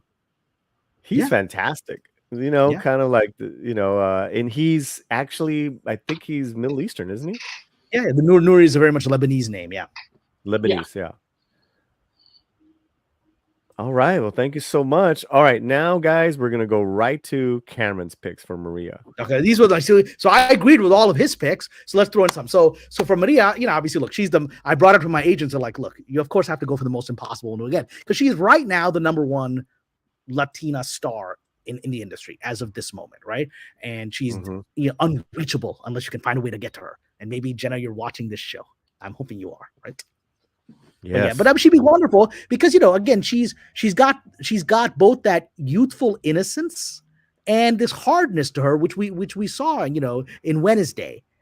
There is somebody that can shut down her emotions to suppress her pain, which is what Maria has to do in order to be an effective soldier, right? But the emotions, just like we saw on Wednesday, they're bubbling beneath her eyes. They're still there, right? So I mean, she'd be perfect for it. I just saw her do two dramas. Yeah, pardon me? I just saw her two dramas, Finest Kind and Miller's Girl. This woman's got acting chops. Okay, so Jenna Ortega. Tell us about Camila Maroni. Is she Italian? Hold on. No, Camila Maroni. She's Argentine. You don't know her? She's Argentine. She was in. That makes sense. She was that in last name. Daisy 6. You didn't see the Daisy in the 6? Seen Daisy. It's a great show, and she got an Emmy nomination for a reason. And you didn't watch it? I mean, she's a Latina. She's Argentine. Okay, so if you get her, then Diego Boneta would look good as her brother. You just would have to change up the like, maybe there are Argentinian people from that live in New York. You would have to change the Latin background. I say the more specific you get, it's going to be better for the story. But that's later on. All right, cool. So you got Camila. Very nice. By the way, just want to comment. We got a gentleman in the chat going, he's so offended by what I'm saying, he's going to leave. I don't think I said anything offensive. This? Our friend Mo. He didn't like the fact I said that there are still Arab Christians. I don't know. Oh, there are still Arab Christians. There are Arab Christians in Gaza. There are Arab Christians in Iraq. There are Arab Christians in Syria. You just don't know that. So why you don't agree with Cameron at all? So leaving. Okay, well, listen. More Mag is great. Has been great. He's a great supporter of the slant. But it's weird triggers that people have. Like I mentioned that they're Arab Christians, and you're like, I don't want to hear about it. What's these? Well, listen. If that's the case, whatever the case is, you're leaving. We hate to see you go. We'd rather that you watch the whole discussion. Where this is one of the points is that I didn't even know that they're Assyrian Christians and that there was like this Catholic church there. It was beautiful. It's beautiful in the script. Trust me, guys. Trust me. No one here has a bad bone and is not trying to pick a bad bone. So this is I'm trying to celebrate a story, and I want to. I mean, that's why there's Arab Christians. I want to celebrate them. Yeah. They're heroes of the story. All right, let's go on. Okay, so Isa Gonzalez, man. Oh, what a pick. Yes. What a pick. And she knows how to use a gun, as you saw. We know she knows how to use a gun. I mean, she's very much in demand right now. She's gonna be in that Henry Cavill movie. Then she's got her own Netflix series going on, the Was it the three? Now she was the first thing I saw was I think she was in Drive. Remember that indie film Drive? Yep. Yeah, She was Mhm. great in Drive. I'm like, who the hell Baby is Driver. this woman? Baby And Driver? she's really good. Baby Drive. No, the movie, the Drive. Drive, It's okay. an indie film. It's an indie film, and it's very artsy, right? Yeah. She definitely on the latter end of like the early 30s, you know, but it could work. It could work. All right, very nice. So that's for Maria. Who else do we got? Okay, here we go with Rashid. All right, take it away because these are actors I'm not familiar with, and in talking about Rashid, he's very complex, great character.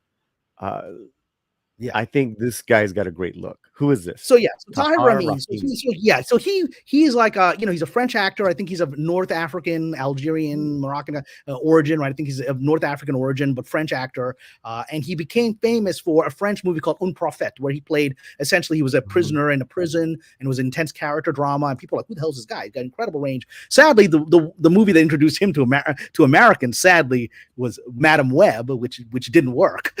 Oh, that's him. He was Yeah, the guy in he's- Madame Web. Oh, I mean, the movie's garbage, right? Yeah. He's the villain. So he's so like what- this I mean, French so, Arab but yeah, guy in I mean, Peru. it's nothing he could do Yeah. with it. He was given this horrible script. I mean, the script He is a piece was, of bro. crap. He did the best he No, could. listen. Every actor in that movie gets a pass. Gets a pass. No, This none of them deserve that. I mean, look, the looks on their faces as they were doing this movie are like, what are we doing here? They're What are we mortified. doing? They were Absolutely. mortified that they had to read these lines, whatever. But he's a great Yeah. actor. He's Okay. Oscar caliber actor, and and Rashid. So, and we'll get to Farhan, who's a very close friend of mine. But so Rashid, what the character is supposed to be complex because he is an Iraqi Republican Guard commander who is now an insurgent, who is fluent in English, very aware of American culture, right? Very hostile to these soldiers because he views them as occupiers of his country and invaders and aggressors. That's how he sees them. And that's a great he character. very much wants to defeat them. But he also is a human being who, when he realizes that this well is a threat to humanity, goes, I didn't sign up for that. I was trying to help my people. I'm not going to help destroy the planet. This is a fantastic character. This is a character that we when it's done, we have never seen a character like this on film yet. Yeah. And that's fantastic. We've never seen this guy.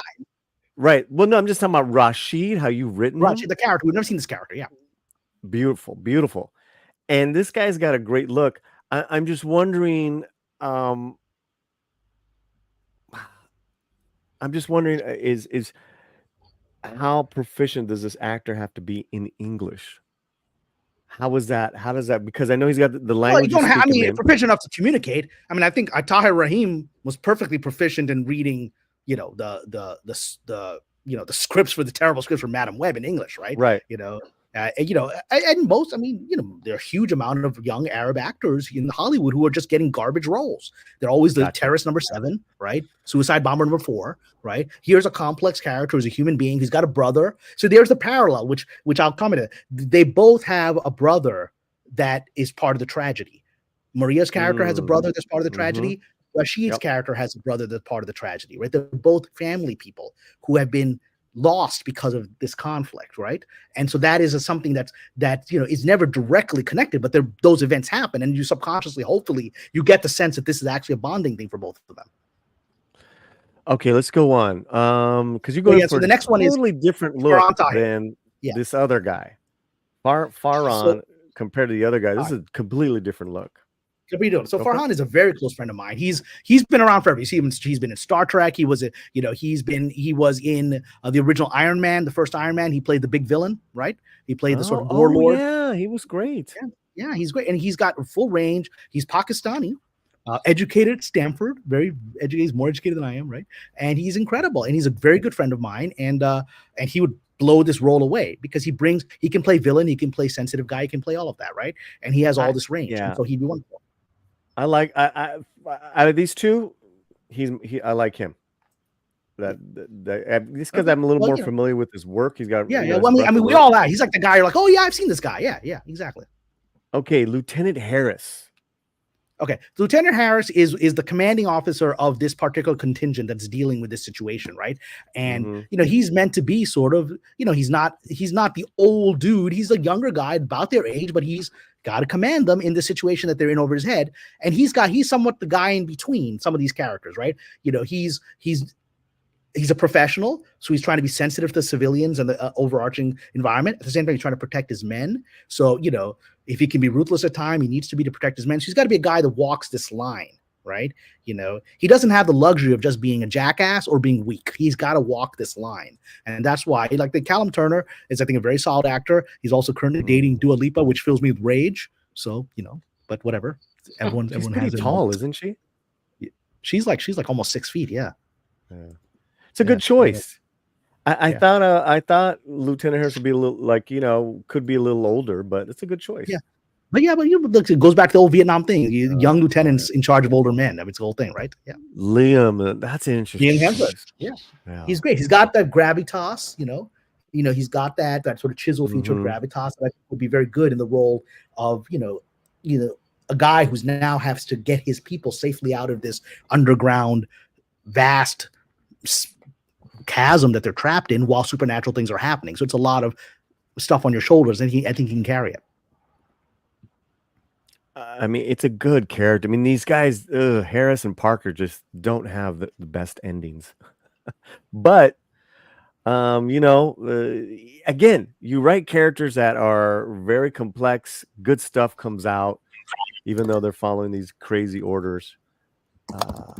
All right, good. Lieutenant Harris, Captain Parker. Yeah. So Captain Parker, he's one of the guys that's back at the base, right?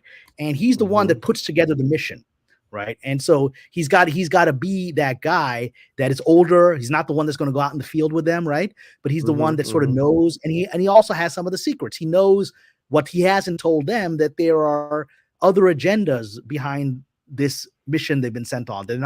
He knows about the well, and they don't necessarily do, right? So you've got to have a guy that can play that. And I think Sam Rockwell is a very talented actor. I mean, a lot of people didn't like this recent Argyle movie. I thought it was fine, and I thought he was shined in it. I thought he was wonderful. He had so many layers as a spy. I think he could bring that. I mean, that would be a joy to get. I think he would be wonderful. I really like Captain Parker. Yeah, the cast is everything, because this cast goes through a lot together in the story. Yeah, that's exactly it. This is an ensemble piece. It is Maria and Rashid's story, but this is an ensemble piece. They all go through a journey. We're here with Kamran Pasha. We are fan casting his movie The Well of Babylon. And, we're going through these characters. Captain Parker, Ethan Hawke or Sam, you can't lose. Yeah, I mean, both of them have that sort of, they have that intelligence. They have that feeling that there's something they're hiding. That's kind of their vibe, right? There's something more than what you know. What's interesting too, they've kind of taken those roles over from, a younger Jeremy Irons. Jeremy Irons used to do all these kind of characters. It's pretty cool to see these guys taking on more older, mature roles. Yeah, Jeremy Irons is a good archetype for that. Yeah, exactly. Sergeant Kim. So Sergeant Kim. So he's the immediate, grunt that's leading the grunts, right, in this situation. And he's obviously written as an Asian character, and and he's basically, his loyalty is to the survival of his people, right? It's not to the mission. He very quickly realized this mission is going to get them all killed, right? And maybe get everybody killed on the planet, right? And so his mission is, how do I get my people out of this situation? I'm not here to follow orders anymore. I'm here to just make my people survive. So, and I think Daniel Day Kim is, one of the great actors of our time, Asian or otherwise. And, and he has all those ranges and complexity that you have. And you can really feel that he has this empathetic vibe to him, that you can feel that he's like, if it comes down to like, no, sir, I'm not going to obey that order because it's going to lead to all my people getting killed. So screw you, right? He's the guy that can pull that off. Strong character. Yeah. Strong actor, but has his vulnerability, knows, John Cho. That's interesting. John Cho is another guy, Again, John Cho has this thing. He exudes this kind of deep intelligence, right? That, the kind of guy that would put 2 and 2 together quickly. Like, we're being lied to by our commanding officers. There's something else going on here that I don't want to be involved in, and we're done. We're all out of here, right? He has that vibe that he can put it all together. Nice. That's it. Definitely a name too, which doesn't hurt. Yeah, and he's a good actor. Oh, So Rizzo is Rizzo. one of my favorite characters, right? And I think Yeah. people love him when they read him, right? Because he's written to be a jerk. He's written to be a scumbag. He's written to be that guy that's the out of control scumbag in the troop, right? Who doesn't care about civilian lives, who doesn't want to be there, hates all these people. If they all die, it's good for him, right? That's what he appears to be. And so you're like, I hate this guy. But then you realize he's got a past, just like all of them have a past. He's got a past. There's something behind his pain. He's haunted by something, and that the supernatural forces say this guy, his pain that he's hiding from everyone is something we can use. That's what makes him so interesting. Because he can't come to terms with his pain, it opens him up to these demonic forces. Well, Anthony's interesting because we haven't seen him play a role. A man has got so much range. We haven't Yes. really seen him play an asshole role. Mhm. He's got that real New York vibe to him, but he would definitely bring out the complexity of Rizzo. Right, and Hands the down. asshole thing, he's also an asshole that women find very attractive. He's a good-looking guy, right? He's got a sexy vibe to him. So you don't want Rizzo to be an ugly jerk. You want Rizzo to be a guy that women are like, I'm kind of turned on by this jerk, right? Because that's who he is. So, you have Diego Calva and a picture of Jacob. What's going on here, Fletcher? I don't know. That's not Diego Calva's on the right there. So Diego Calva's on the left, right? So maybe, yeah. So what's going on? I don't know here? what. What's happening? Here? Fletch, what did you? Let's go back. what'd you Whatever. do But here? the Diego Calvas is in each of these as the one of the guys, right? So he was in Babylon, and he was a discovery. I mean, I don't think he's acted before. I think maybe done some very small things, and and he was a very talented actor in Babylon. Just again, for me, you and I differ on this. I think his character was just written in a way that just goes everywhere. But he was thrown in over his head. He's acting against Margot Robbie and Brad Pitt, and he brings it. This newcomer. I was like, who is this guy? How can he hold up against those people? And he did. So that's a guy that can bring range, and I think he can do it. And he plays a vulnerable character in Babylon. It would be interesting to see him play a jerk. I mean, he's Diego Calva is a real thespian, and so Yeah. I think he'd be into the role. I think that's it's a really interesting idea. I mean, because Anthony. He's already, you got that New York jerky vibe. Yep. With Diego and Rizzo, his jerkiness can be kind of grounded and rooted in a different way. Yeah. Maybe something that's a little more tormented. That's exactly it, because he is a tormented character. So a guy like this, you'd be like, why is this guy that you would think has sort of almost a sympathetic vibe be so ruthless? Something's got to motivate that. Yeah, and you got to remember too, Diego played a drug lord killer in Narcos Mexico. He can do it. He can do it. He can do it. Yeah. Okay. All right. Adele, the brother. Adele. He's the brother of he's a member of the tragic brother that I mentioned of one of our leads, right? And he's the brother of the Iraqi Republican Guard guy, right? And so Mina Masood, who played Aladdin, is a very talented actor. He hasn't really hit since then. I actually had a Zoom conversation with him just a few days ago at a project, right? He's a very talented guy, very friendly guy, very likable, and this is the kind of character where you really want to empathize with this guy, even as an American, because he's one of the insurgents, right? But he has something bad happens to him, and you really want to empathize with what happens to Rashid when that happens to his brother, right? Okay, and so you need to have someone, I think, sympathetic in that role. Yeah, that's a great choice, bro. It's a very tragic character throughout, and. The whole damn thing's a tragedy. The whole thing's a tragedy. War is tragic. No, but listen, meaning that meaning his character, he meets, the way his character. I don't want to spoil it. The way he plays out his character, it's just, oh man, you just feel bad. Yeah, but yeah, there are surprises. There are surprises Mm-hmm. as to where the character Oh goes yeah, that got people a can great see look. coming. That's Yeah. a great look. Yeah. So, and then we have Rami Youssef, right, who's obviously very popular right now, as a comedian with his show, right? He's won Emmys on it, and God bless him, right?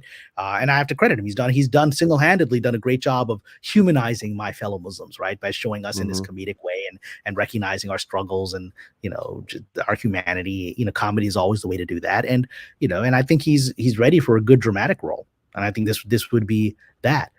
I think he could bring it. Well, there you have it. We did our fan casting, and now you guys have done some fast. Yeah, people have been throwing some fan casting as interesting well. ideas. Yeah, they've been throwing some interesting ideas in the chat. Yeah. What about Andrew Koji for Kim? I'm not as familiar with Andrew, so let me look him up. Yeah, and then Ranger also said earlier, what about Zico Zaki from FBI? Yeah. Zico's very liked good, him. You're saying you liked him? Yeah, I liked him. Yeah, he's a very talented guy. Yeah. Andrew is a British actor, martial artist, and he played Storm Shadow in Snake Eyes. Okay, and look, a lot of people didn't like Snake Eyes. I accepted it for what it was. I thought he did a good job as that character. Zoe Saldana, but she may be too close to Guardians.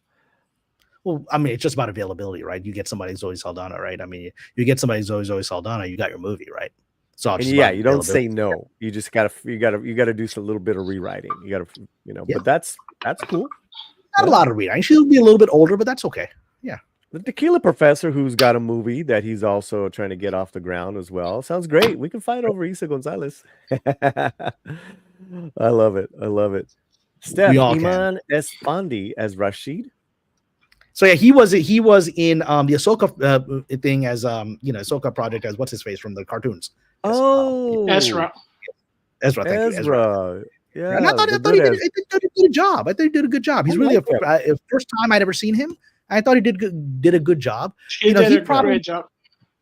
I actually think Iman would because he comes across as someone, again, very sensitive and empathetic. I actually think he would be better for the Adel character, which is the brother, the younger brother of our lead, who has a tragic situation that you want to feel bad for, right? And he then has those doughy eyes. And then there's Sydney Sweeney. Yeah. How about Sydney Sweeney? We got to write a role for her. Look, I'll take Sydney Sweeney at anything. The hot chicken, the Hooters. Listen, you build the Hooters right next to Babylon. You got the cameo. Well, we do reference in the script that they're building McDonald's there, and it's not well received. That's right. Rashida has great lines. Selena Gomez. Well, Selena Gomez is great. She's talented. Look, I mean, I think she's more talented than people realize. I think she's more talented as a singer than people realize, and as an actress. Selena, if you're watching this, I'm going to put it again. Anyone who's famous is watching this, who knows how to get to these famous people who think they want to be in my movie. I'm just going to throw in my contact information. Please reach out to me. Romy Diaz. Nice, nice. Well, actually, when you wouldn't read the mail. But when you wouldn't read the damn script, I got fed up and I went over your head to the boss. I sent it to Romy and said she should look at it, right? And she was, I was like, this guy ain't gonna read this. I'm gonna go to the one that's matters. Yeah, but then she made it. But look, we talked about it. I love Romy. I think she's an incredible actress. She's a very successful actress. Long. We'll figure something out because this is the first draft. Right. And there's going to be other evolutions, and hopefully we get it to a place where who's involved, directors get involved, studios get involved. They're going to have ideas, and they may want to spend more time with Maria's family life, her background, her stuff like that. And there's a great way to bring in Romy as one of Maria's family members, right, and give her a real role throughout the movie. Yeah. How much budget would you need? Well, I intentionally wrote it. Yeah, I wrote it on purpose. At least this draft is very containable because 3/4 of it takes place underground. right? You just do that on a set. That's on purpose, right? You do this, you just create underground dark cavern on a set. And the first act takes place above ground in New York and Iraq, right? But most of it is filmable. So you could, depending on the cost of the cast, you could make this movie for $20 million. You could make this movie for $40 million, right? If you fill it with A-list actors and top directors, going to get to 100. But you could make this utterly filmable for a $20 million movie or less, like The Descent. A movie that you could put out there, make money on, and you're good to go. I wrote it for that purpose. J-Lo's Maria, don't scoff. You want to get it made or not? I'm not scoffing. I'm not scoffing. I saw Hustlers. I enjoyed Hustlers. I thought she did a very good job in Hustlers. And Mother. Listen, I think J-Lo. I've always thought J-Lo underestimates her own dramatic acting chops. Done silly movies. What was the first one that she did with George Clooney? What was that first one she did with George Clooney when they're in the trunk of the car together? Out of sight. It's a good movie, and she's good in it. She's really good in it. Well, she had more grounded roles early in her career. Then it's like finally saw Hustlers where she does something of weight. Absolutely. Absolutely. Shanazi comes in, the director of The Descent, did Predator, Werewolves, highly recommend Dog Soldiers. I'm like that. I modeled this partly on The Descent, so he's an incredible director. Yeah, British guy, absolutely, very good. Yeah, okay. All right, yeah, guys. If you guys haven't done so yet, let's get to 75 likes. We're getting up there. Yeah. You got a director's list, Cameron? Use Alexander Witt. It's good. It's a good name to put on there. Yeah, no, I've been right now. My people are putting together a director's list. The challenge I've had with this industry is this, and they're trying to address the industry's prejudices because the industry is like, well, this is a movie about the Middle East, so we can only use like an Arab director. Well, there ain't that many of them, right? There ain't that many of them that can pull this off, right? And so that's the problem is I'm trying to get the industry out of the mindset of like, because that's their racial excuse. Well, only an Arab guy can make a movie with Arabs in it. And since there's no Arab guy that we're going to give this much money to, I guess we're not going to make the movie. What a wonderful excuse, right? What a wonderful way to not make a movie, right? That's the racism they use to not make movies. And so I'm like, James Cameron could direct this movie, right? I mean, whatever. I mean, that's a $300 million movie. I mean, why does it have to be, just a couple? I've gotten a list of there's a couple of Arab guys that I'm like, okay, I've heard of this one. I don't know who this guy is. He's done one episode of this TV. I mean, I've gotten people creating lists for me, and I'm like, we got to look more than that because this is a universal. You got to get someone that's done action that knows how to do knows how to do characters. So Ari Bavo comes in for $9.99. Thank you so much. Warning: the video game House of Ashes has similar bones. I'm not familiar with this game. I'm not a gamer. So, but I mean, stories are all over the place. The idea of actually one producer I spoke with, lovely producer, I spoke with him last week. He passed because he said, "Well, I've heard this idea." I'm like, "Well, you've never heard the idea of the demons in Babylon?" He's like, "Well, I've heard supernatural things in the war." I'm like, "So there's always gonna be stuff like that, and that'll be good enough reason for people to pass in this industry." Well, I've heard something like this, right? I'm like, "Well, you've never seen this, right?" But people are like, "Well, it is what it is." When people want to pass, they just come up with an excuse to pass, and that's the pass. But thank you for the $9.99, Ari. I really appreciate that. That's great. Letting us know that those stories are out there. Yeah. Yeah, and that's the thing too, guys, with Hollywood is that, another reason why, listen, I find this very refreshing, having read the script, very unique because of, the foes and where this woman is coming from and Rashid, where they're coming from, and being so broken, and no one's perfect here. It's really good stuff. Really good stuff. Well, that's why, and that's why they all need redemption. That's the whole point of it, right? Yeah, she was great and out of sight. J-Lo. Yeah. Again, I think Paul hit on it. She's bought into her own myth a little bit, a self-created myth. Whereas I'm like, you really can be a very talented actress if you allow yourself to be. Shanansky says they're also keeping out young white writers because we're a threat to the old guard. Yeah. I mean, right now the old white dudes are happy to keep what they've got, and they're happy to keep brown people like me down as long as possible. And the new white guys, they don't even want you in the game. Yeah, so it is what it is. Well, brother, man, that was a lot of fun, and I wanted to spend the majority of time talking about your project because you've done stuff, you continue to do stuff, and then this is new, and our audience needs to know that creators like you are fighting to do great new original works, man, and it's not just all about us complaining about stuff, that Yeah, gets people are that with the gets original back. stuff, and so this is original. Mhm. Despite, yes, there are parallel stories out there. They're full of video games and other things, but this Yeah. particular take is original, and I don't think there's anyone out there that's executed anything exactly like it. That's why I believe somehow I'm going to make this movie, God willing. I don't know how.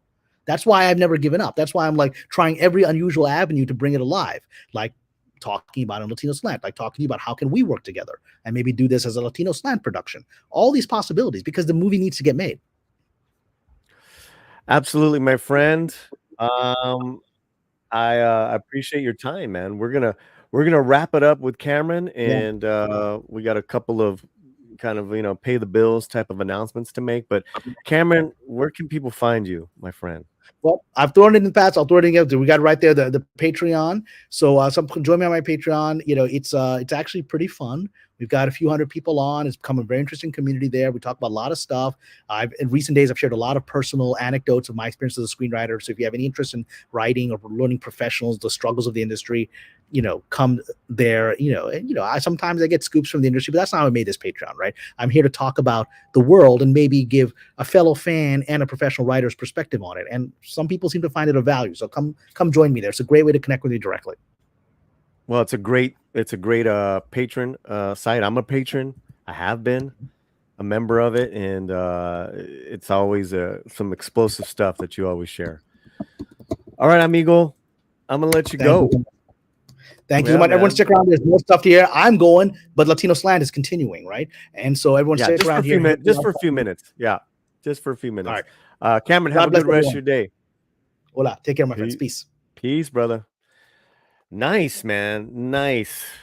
Always nice. Don't give up, Cameron. Keep moving forward. Thank you so much. Thank you so much, Cameron. And we'll have Cameron back on in a couple of weeks where we can rip it up about some other stuff. Okay, what do we got? Because I want to wrap this up. We still got over 30 people watching. We got what? What do we got? This week, what you gonna do? Okay. Yeah. So tonight I'm gonna go see a mystery movie at AMC. I'll have an out of the theater review. Thursday live stream, special Thursday night live stream. We're going all in 100% Dune book lore purists and how they see the film. That includes myself. We got Danica and Nerd Cookies joining me live. So look out for that. Hit your alerts. Get your alerts on, guys, for the channel. So that is going on this week. What else, Cameron? What else, Fletcher? Just letting people know that check out You got shorts in Españols. Yes, and you're always also, doing stuff. Yeah, me and Lily over there at Midnight's Edge in Español, where you can get some Spanish shorts, which is funny because Spanish shorts. But Spanish shorts. Spanish shorts. Yeah, man. You can check it out, and if you're trying to learn some Spanish, listening to Spanish is always good. Okay, so now members, new and old, is glad you guys have stuck around. We have a treat for you guys. I finally have revised our closing credit here. And look at Fletcher's names there, Mexican Iron Man. If you don't see your name here, I apologize. But here's our new or gifted members. These are members that were given gift memberships. Clifton 3D, Toxic Dust 13, Bone, Melvin Deeply, Captain Yobu, Clobberin Times, Lord Thomp, Just Another Red Shirt, Darius, Culture Casino, That 70s Rock Fan, Last College Choice with Selly, Netters, Alejandro Montoya Marin, It's Courtney Fellowship of Mr. CCDV, Douglas Nelson. Look at all the months, man. A lot of time. Jack of all casuals, Aged Boomer, Eric O'Sullivan, Matey Boo, Shanatsky, Monica S, Daryl Brewer, Red Tigress, T-shirt at a store, Cameron Vale, Comics Divisions, Platform Shoes. I gotta fix that spelling. Olaf, James Esparza, Sander Hammerslag, Copper Indio, Christopher Apodaca, Larry K, James Ortiz, E. Clay Thomason, JP, JPRPH1, Brian McCann, The Dork Knight, Fletcher Williams. Oh, Williams. Gokuyo Productions, Butt Crack Media, Jaime G, Voltaic Blood, Stump Brats, 777 Smith, Chris Parza, Mark D with the C, Awesome One, Brandon the Anime Guy, Cam, Horseshoes, Crash Courses, Jen McMahon, Penny, James Karras, Seth, Mike has bad knees, Alex Ojeda, Surgeon MD, Ibunikun, Pritria Makun, Sakura 315, Dr. Gonzo, Donna Mutilation, Karen Owen, RPZ Music. Hey, it's a Hive Music. Mind HD. And here are the captains, the capitanes. This is like $9.99 a month level. Wow. Jake D, 35 months. Johnny Gonzalez, 22 months. RC from the NYC, 35 months. K Popcorn, 35 months. And just added as a captain, Video Oasis. Thank you, Video Oasis. And here are our three generales, the OGs, deleted scenes, 35 months. Mexican Iron Man. D.D. Myers Jr., all 35 months. Incredible. $19.99. It gets you unfettered access. And feathered access. So much access. Production. Yeah, so much access. So there you guys have it, man. There's a closing credit. Thank you so much. And yeah, I think we said goodbye to everyone. I want to thank all the people that have come by. Ranger 7 Studios. Let's thank all the people that did super chats, Fletcher. All those people that did super chats. You know what? We're gonna thank you guys with the video, and then we're out. We're out. All the people that super chatted, this is for you. See you soon. Adios. Bye.